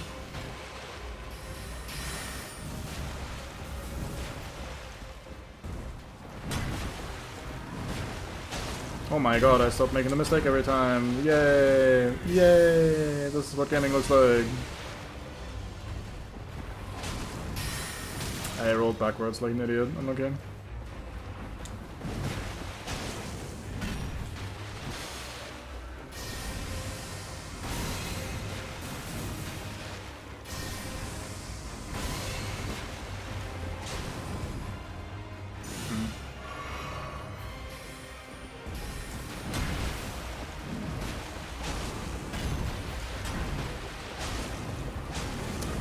That is difficult to deal with the camera there.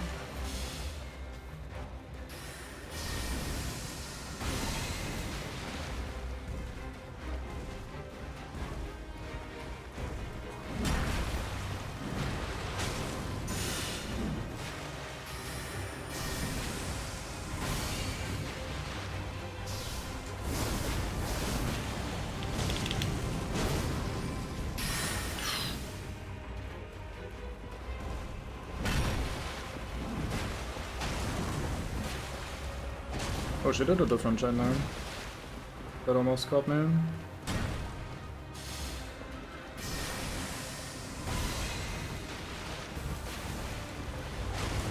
Oof, that was greedy, but I got impatient.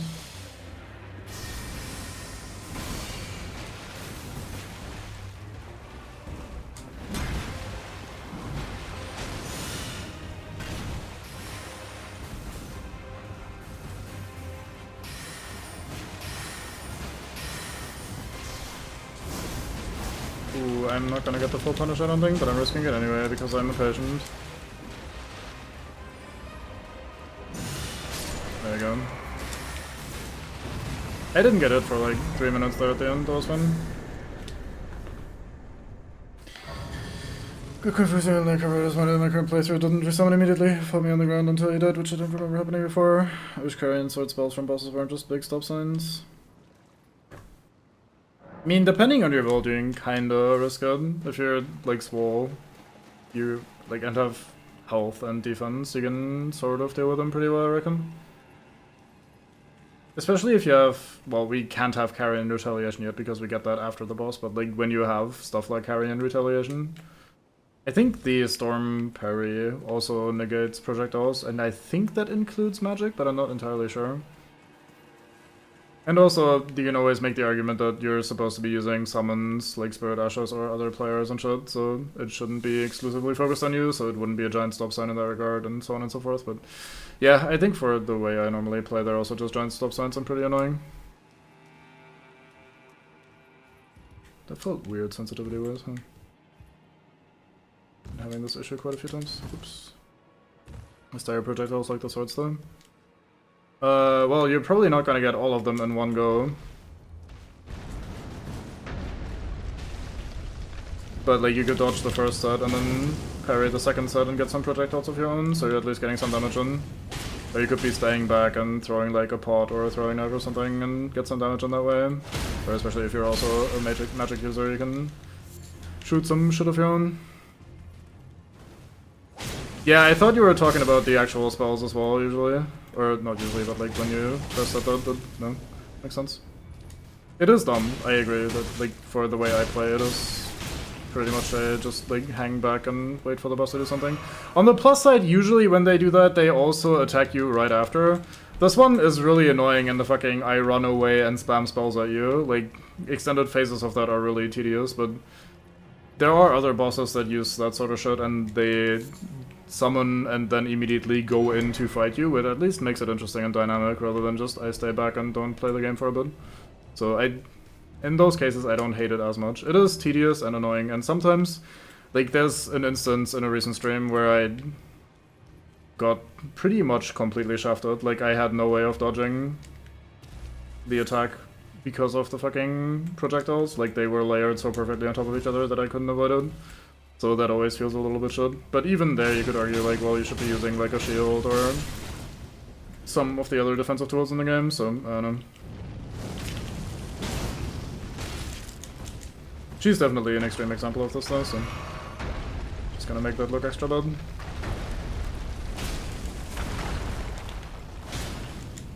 You're not Alexander's.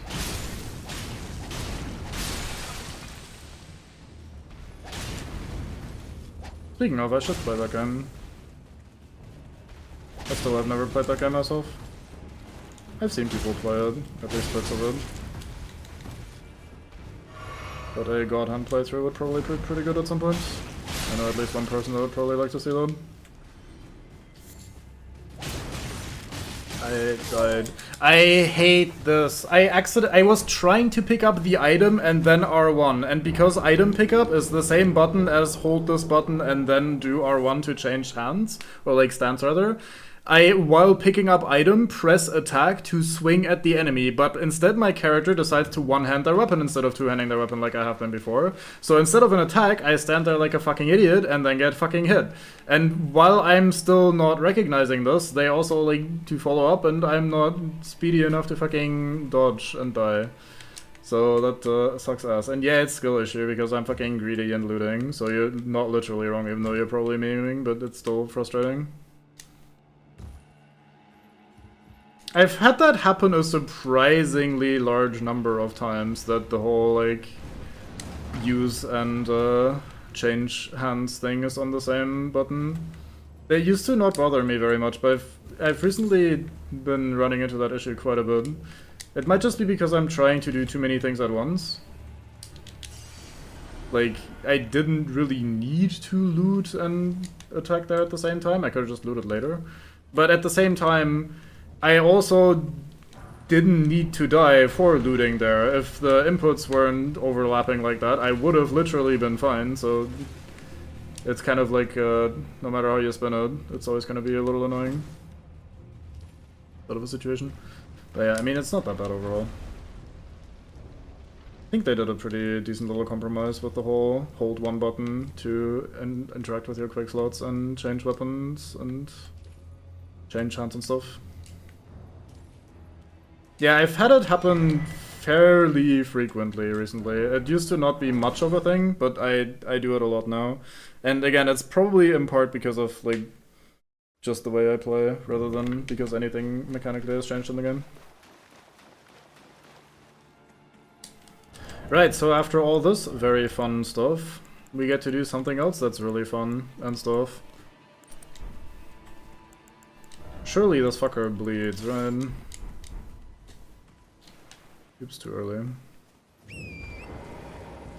So there's a dragon here. I'm just gonna fight him right away because it's gonna be annoying and I'll be slightly tilted, so let's just get that out of the way so we can move on with life.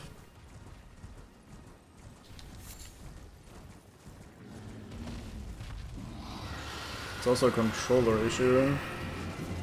I mean, I would find that unlikely because the behavior is perfectly explained just by the way the controls work in general, rather than because anything weird my controller is doing. Like, if I'm spamming the use button while also doing an attack input once or twice, then I'm basically doing the same as saying I'm holding down the use button and then doing an attack input, right? So if I'm just like... if I'm using it that way, then that is kind of the expected and intended behavior, I'd wager. Not the intention being that I get screwed, but like the intention being that like everything is working as normal and I'm just doing something unfortunate. But it could be that like the controller is like keeping the button held for longer. There was such awkward movement because the dragon kept getting stuck on every rune in the video game.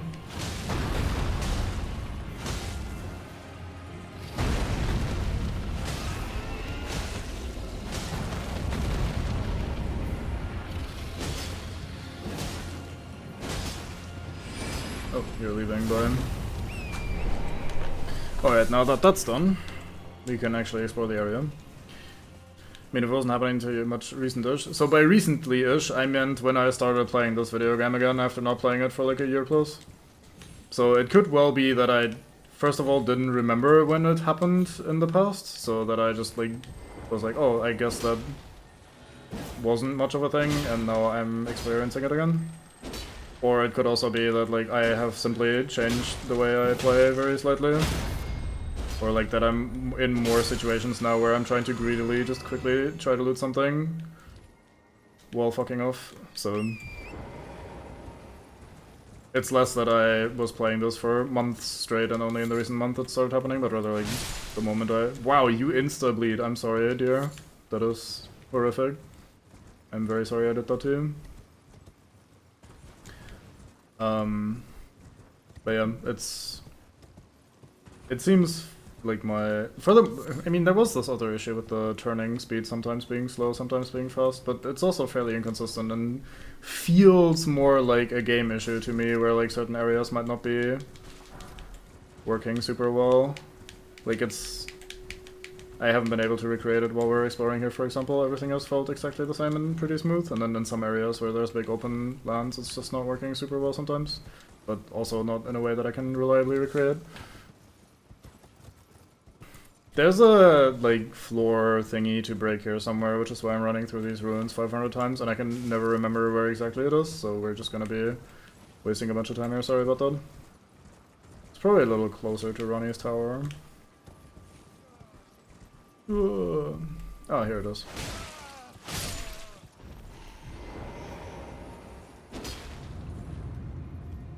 Oh my god, a phantom. That was pretty good timing that the guy was just standing there already. So we see some weird puppets sitting around here, and then we have over here, salute this puppet, don't touch. And then you like hit the wall here, I think? And then there's more. So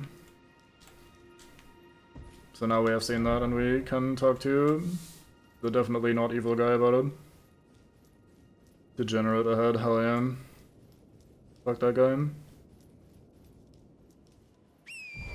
It was pretty funny, like, you can kind of take it for granted once you've played the game before, but like, watching Bango talk to that guy and immediately, through the very clear over-the-top voice work, immediately the guy is confirmed actual, like, monster. We don't like that guy. He's just such a explicit bad guy just through his voice and voice lines. And by voice lines, I don't mean like, oh, he says the words, I'm a bad guy, but rather like the way he speaks and like his, I guess the voice acting ultimately, just for the most part.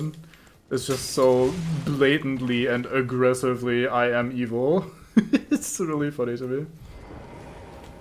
Oh yeah, we already took the quest to become Ronnie's compatriot, huh? I didn't want to do that on what's-his-face's behalf. I wanted to do that willingly. Oh well. Now we're doing it on Rogier's behalf, and I don't think we care too much at the end of the day. Let's maybe go back to medium.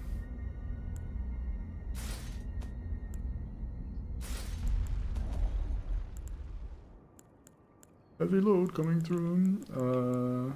This is scaled. How's this look? This looks alright. Sticking with the hood for the +1 vigor. Clinging to life. I believe us. It pleases, but time. Hello, Renan.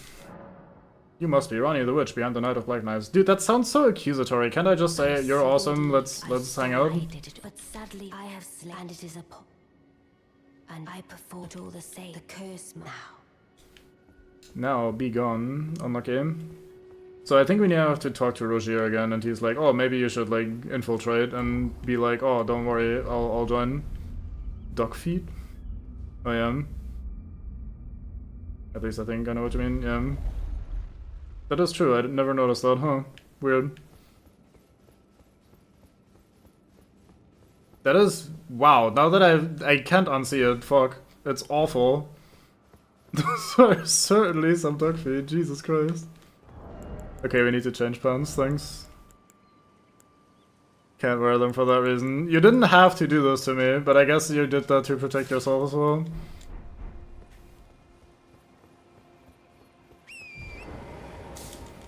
Hey dog.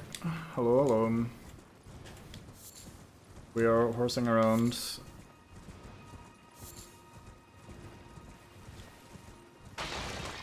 Bonk. I should stop somewhat soon, actually. It's getting pretty late. I wanted to sleep a tiny bit early today because I slept like 4 hours into today. I've been headachy and it's been super warm and I'm sweating non-stop and everything is miserable and I should stop talking because I'll just make it worse. Oi! So this little scarab doesn't drop anything, but he's positioned here on this precarious cliff because he's supposed to kind of run down here and then you go like, oh shit, there's a place I can down here. I can down here, yes brain. I can go down here. Stay well, thank you. I can't make any promises. I don't think I've been well before. So it's hard to stay well when you're not well to begin with. But I will try my best. Wait. So here's a guy, we can talk to him. They made this area a no combat zone, by the way, which is really funny, because I think a lot of people would just see this guy and immediately go like, oh, swing weapon.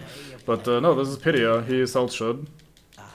And I made that sound very unexciting, but he's actually pretty good, because he sells one of the best skills in the game. He sells carry and retaliation, which is really good. He sells a really sexy medium shield. We're not going to be using it, because we actually need really good stuff rather than really sexy stuff, but what can you do? Cold arrows, sure, why not? Respec item, yeah, that's not going to happen on a level 1 run. Celestial Dew, I don't think we need. We do have... Oh, we don't have one? We're gonna find one anyway, so I don't think I need anything else right now. So, yeah, that's his inventory for now. I hope you are starting to do a little bit better, though. While we're talking about that, hope you're getting one. Hope the rest is paying off. Oh wait, I'm officially in the town. I can't mount here, my bud. Likes black leather, does he? Nah. I like that shield. I guess I can't really deny because I also like the black leather set from Dark Souls 1, but that's less because I like have a thing for black leather and more because I think it, in this instance, kind of looks cool. Like the items themselves. I don't think there's anything over jumping down here, but I mean... Who am I if not the kind of guy to try? Feeling better today, but I've been betrayed before. No.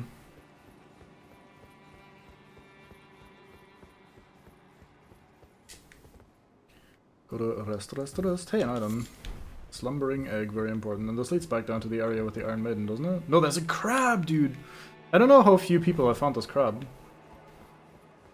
Rare crab spotted in the wild. We need to take care of it. We need to commit to the crab war. Look at this beast! It's beastly admiral. Where's your shield gone now? It's in my inventory. I have really not been using it, I just had it on my back because I like having it on my back, but we went down in equipment load until we were light rolling, and so I had to unequip all the stuff that wasn't actually relevant, so... That's what happened there, and so I'm currently not using it. But we're no longer light rolling, but I think we can wear the shield without becoming heavy, let's find out. No, we can't, never mind. There we go. It's back, the clipping is back as well, let's go. Scary man. Oh, you did that so early. Oh, that's sleep actually. Huh. Whoa! That hit me! Look where I'm standing though! Okay, never mind. We're fine. Why are you... Okay, dude, that's so cheaty. Why is it only making me sleep for like 2 seconds? What's going on there? What am I missing? Oh, does that drain my mana, maybe? Does it make me sleep until my mana is empty or some shit? Time for pickle. Well, that was not worth it. What did I just get? The stone sword key. And then this is just the outside. Yeah. Alright, fair enough. Fucking sleep crab. Right, there is more stuff to explore up here, so let's go do that real quick.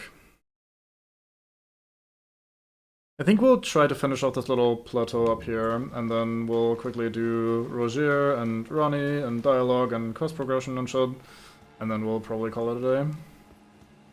Should line up nicely with like 10 PM, and then I'll just hang out for a bit and then go to bed. Sleep does say only weak foes actually fall asleep, so I guess you're not a weak foe. Hell yeah.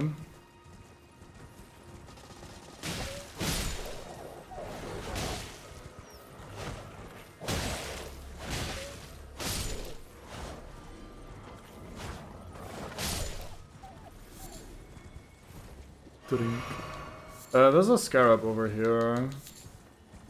I don't remember what it has, but it has something. See, this one looks so much like a normal magic scarab, but it has a skill. I don't know. That's the sort of shit we were talking about yesterday, and I think that one is an example of, like, it really looks like a normal magic scarab in, like, 95% of the ways.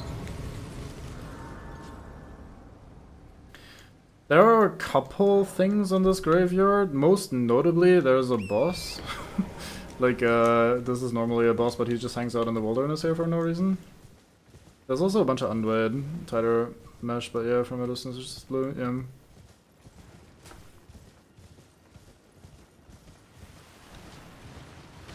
I guess it doesn't help that you also usually don't get to sit there and inspect the scarabs in great detail, even the normal ones, because you're like they'll be trying to run away from you and they'll try to disappear and shit, so you're in a hurry to kill them rather than sit there and watch them up close. Okay, we're not killing you guys, you have a little bit too much HP. Oh yeah, there's a painter dude. Goodbye guy. Get the juvenile scholar stuff.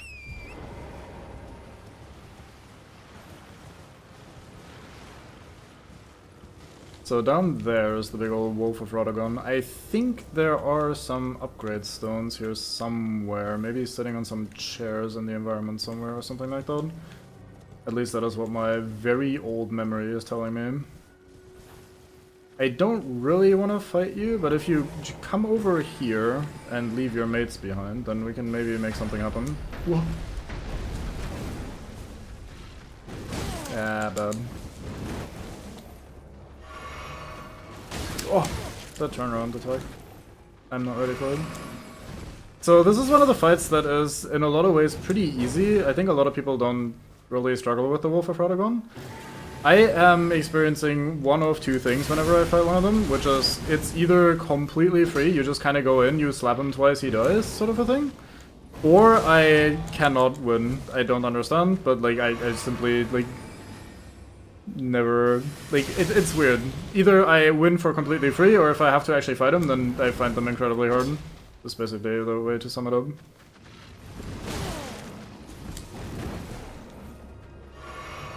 Now, of course, as always, that is mostly because I don't actually know the moveset that well. Oh, that was active still? I got mega scammed. Now, I didn't dodge the projectile super well because the angle was awkward, but I hate that that jumping attack was still active on my body. That's a bit of a shame.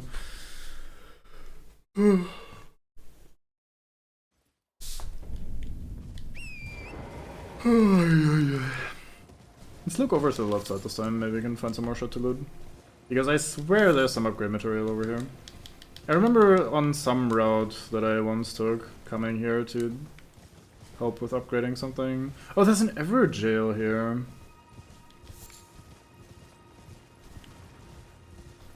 Oh, sorry, according to Bango, it's an Ever growl.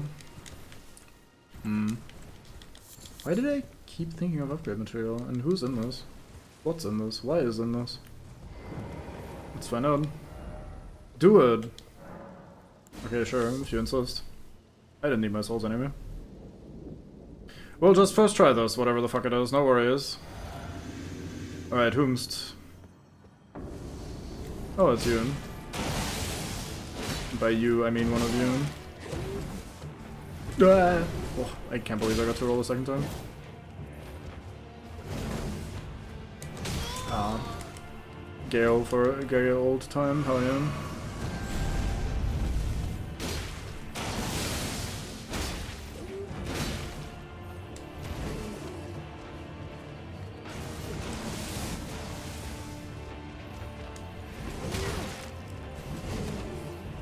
I know that's not why you said that and how that word works in old-timey England language, but the fact that it's basically a naked dude in here works really well for the gay old-time thing you were talking about.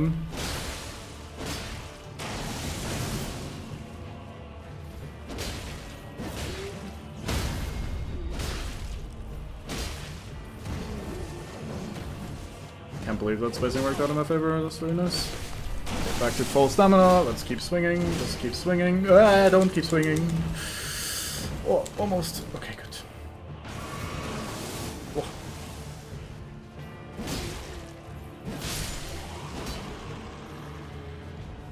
Bonk. Meteorite, hell yeah. No, why not? Why not have yourself a gay old time?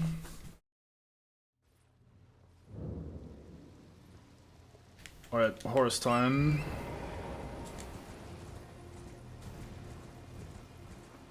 Hey, I should have probably put Carry and Retaliation on my shield after talking about how sick that ability is. not with him in any capacity. Understandable. Point taken. Yeah, why the fuck is my brain convinced that there's upgrade material here somewhere? I must be I must be connecting this to a different place that's not like this at all. Hmm.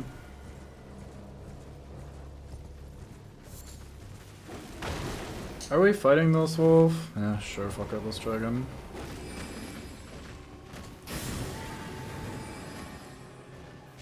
Big lock on broke.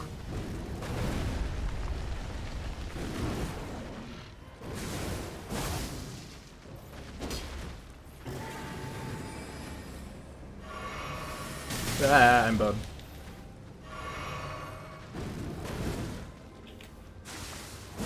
Oh, that didn't reach Shoma came.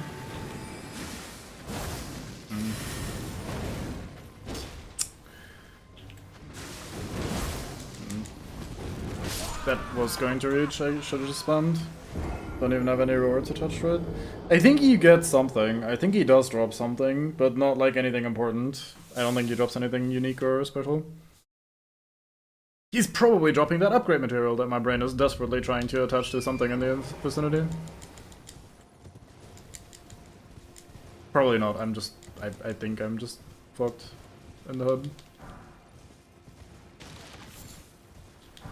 Bunch of glove word, I guess. That is technically upgrade material.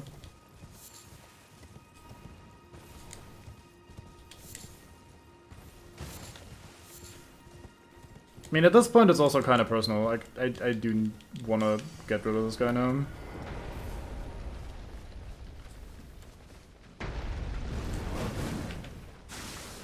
Okay, I'm starting to piece together a game plan, and then I just missed, so like maybe I'm not really quite there yet. Yeah, I got unlucky.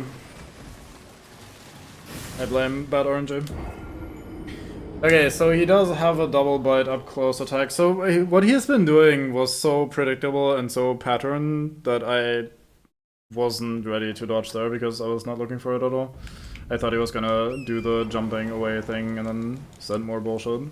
Because he's been cycling through a total of like 4 attacks, which is why I was thinking that maybe I've figured it out for the most part.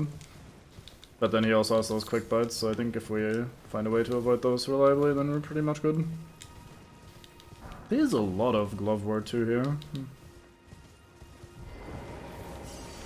Hello. What's up, dog? I got hit by one of the projectiles slightly before I meant to roll. Unlucky. Yeah, you need to double dodge that. Oh, that has a follow-up that is not very accurate, but it does have one. I couldn't roll right because of the bush? Alright, dude. Sure.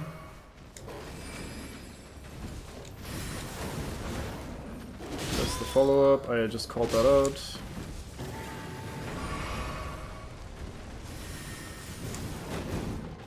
It's a pretty basic attack pattern. Oh, that is very fast though. Okay, I should probably not do that because it seems very risky, but we 1 HP'd it, so it's fine. Come on. Man. Those are so annoying to dodge in this terrain. And then he does a new attack because he dropped below 50%. That I was not ready to deal with. I didn't have time to heal, but I didn't know that I didn't have time to heal.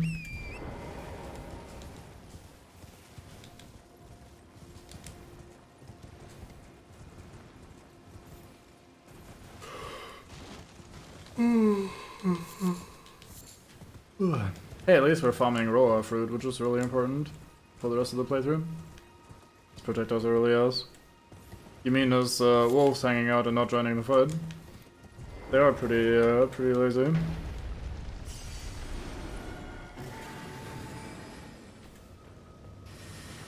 Oh, that distance and that curvature, goddamn.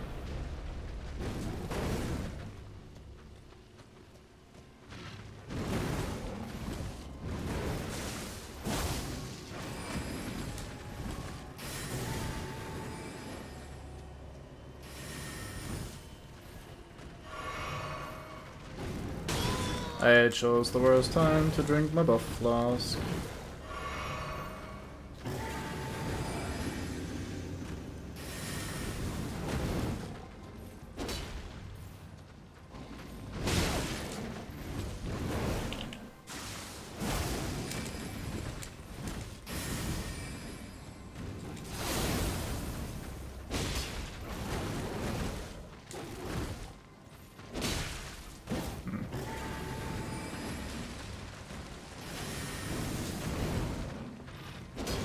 I should not have pressed that, that was stupid.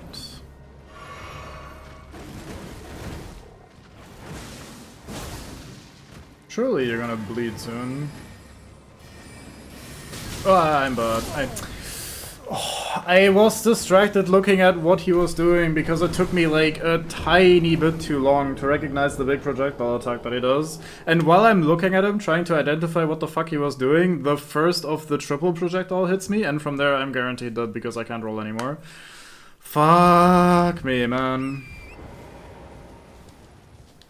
Yeah, I'm not really struggling so much with that timing, it's just that first of all, with this HP, it's very, very, very easy for any one arrow to be the end, which is pretty frustrating with those fucking spammy-ass projectiles.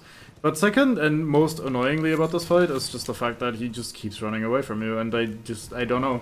We just fought fucking Loretta, who was running away from me for hours at a time, and now we're fighting this fucking dog that just jumps the fuck away from you and spams homing projectiles that like, oh, you slightly missed the dodge timing, guess you're completely dead, good luck, idiot. And that's just a little tedious.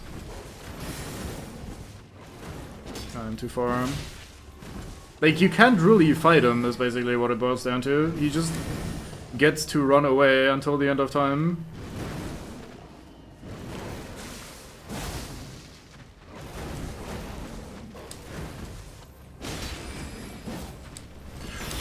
I got it.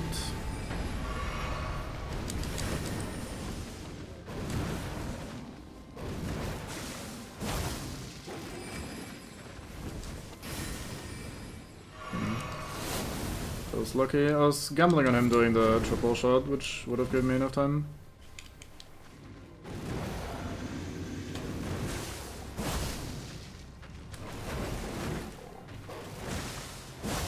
He didn't bleed a single time. Okay, the fight is not literally over. Let's not talk past tense just yet. Oh! The fucking jump up snipe! Okay. Never get a window to properly go him, so I guess this fight is very long? Yeah. Okay, he drops literally nothing. Let's fucking go. Unlucky. At least he's dead. Did the world a favor. There's a little plateau here that I want to get to. I don't know if this is the smartest way to get there. Yeah, there's a way to get here though. Congrats, thanks. Don't worry, we'll see him 5 more times, I want to say. 5-ish, somewhere in that ballpark.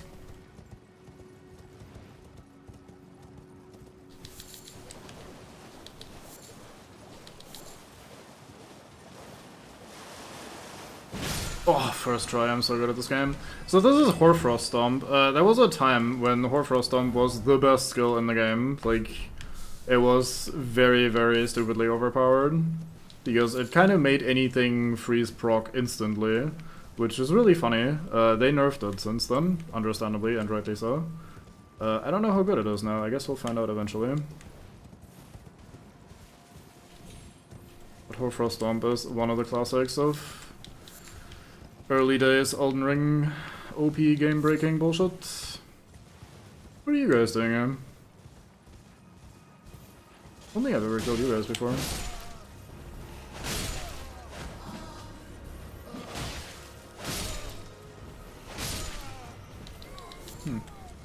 So sometimes these little patrols have a guy lugging around a little storage chest with him, and then when you kill that guy, he drops a really big rune.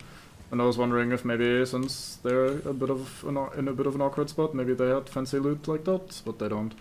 There's a crystal tier down there, if memory serves, like pretty much right where I'm looking down there. So I do kind of want to try finding a way there real quick before I forget about it. Do we have a Grace nearby that we could use? We can probably just go down from here, actually. Maybe EG also has something to say about us having cleared Caria Manor. Although we'll probably inevitably talk to him again when we join up with Ronnie, so... It's not that important. Can we jump down here somewhere? Doesn't look great, guess we'll have to go this way.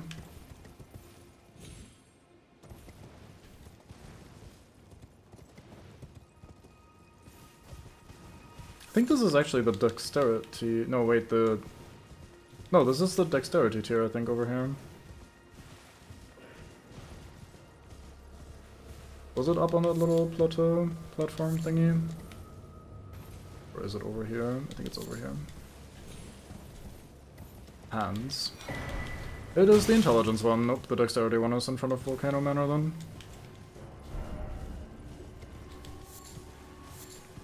We have faith and strength already, so that must be dexterity, right? Oh wait, arcane also exists in the base game. It's only the talisman that doesn't exist in the base game. Anything else we need to desperately do here before we leave? Nah, let's just leave for now. Let's go back to Round Table Hold, do some side questing, finish up, and then call it a stream. So, we can talk to Rogier and be like, hey, Ronnie doesn't really cooperate. And then maybe we can become her compatriot. Huh, how about that? There's even flies and shit around his legs. Whatever is going on there is really us. I do like that he's basically saying, like, I know it's really dangerous, but I'm sure you've got it. Which, yeah, but, like, you know. So, not really the way to motivate your possible compatriots, or at least the people doing the hard work for you. Hey, let's see if she has new dialogue for us finally, so we can progress this. And I didn't go insane earlier, but I probably just did go insane, didn't I? That's what's coming out around the cloth too, I think, yeah.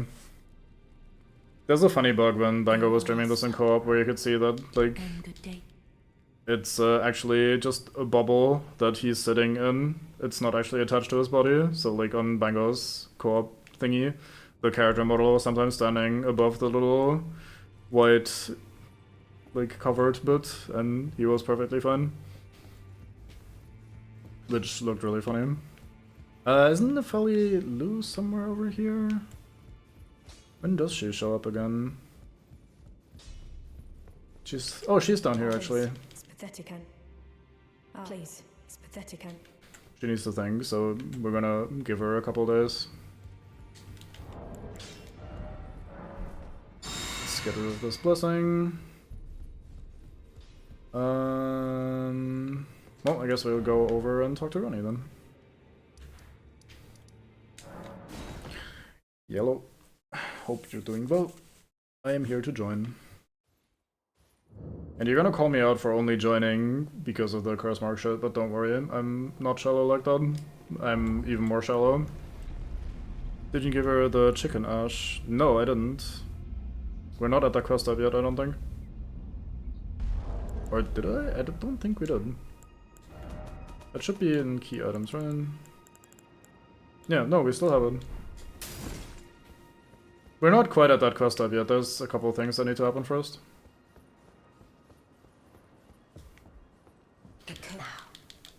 Oh, thou wouldst afford in them. Very well. There's nothing wrong. What's more, I am curious. I'll allow it. And good.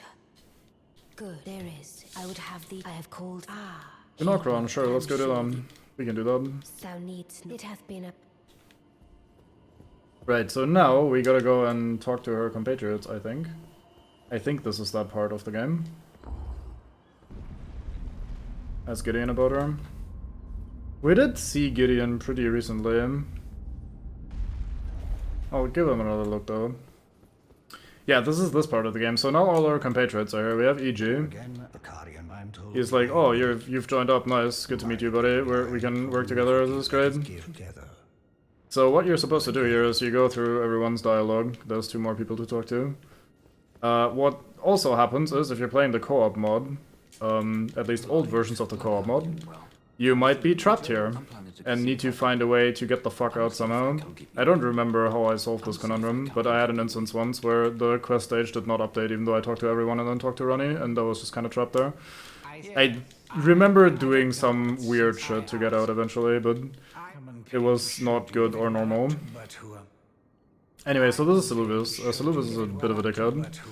He already sounds like a dickhead. He's got that like bad guy speech pattern, like the cartoonishly evil sort of guy thing going for him, and we don't really like him. We will work together with him. I'll actually have to research a little bit for how exactly the quest stages go again, because there are a couple things you can do with him without committing to anything, and I want to do and see as much as possible in total. I don't want to commit to his route per se, like I don't want to work with him that much, but I do want to work with him a little bit to get like partway through and get as many benefits as I can. Anyway, Ronnie's like, hey, go do the thing, I'll go have nap, bye. And with that, we're free again. If you don't talk to her again, you're actually trapped in this tower because there's like an invisible or like a fog wall thingy all around it. And you can't leave, which is really funny.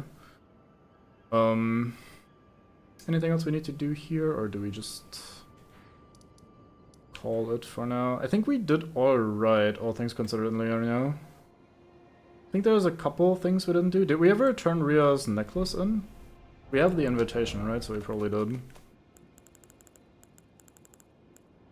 Do we have the invitation? Is it in here? Here. Yeah, we do. Okay. You can find the final quest up for Silvers and they get the consequences of the Church of Us. Oh, interesting. Or do the final quest up. Oh. Yeah, I'll need to read up on that because I'm a little hazy on the details and I don't want to accidentally fuck anything up, so I am not gonna commit to anything for now. But yeah, I think we did decently well over here. I think we've explored and seen most of the outskirts. So next time, there's a couple things that we're gonna do. We're gonna go here. There's a dragon to fight. Haven't done that in like 5 seconds. Can't wait. The dragon will give us the key to the academy. That's what's going to happen. The dragon will give us the key to the academy. There's no like murder involved, no stealing of sacred treasure or anything like that. He'll just give us the key and everything is fine. There's a dungeon over here by the walking mausoleum that we saw. We haven't done that one yet, so that's a thing that's gonna be on the agenda. There's a couple things to do up here, as in like some very minor items to grab that we'll probably do anyway, because that's just the kind of guy I am. And I think,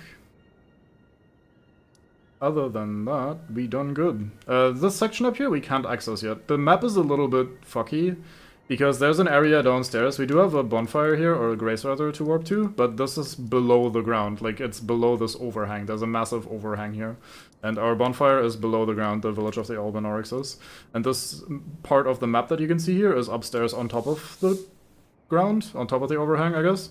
And we can't access that for quite a while, so that's not gonna be a thing for now. But yeah, I think we did pretty much everything else in Liurnia. So, yeah.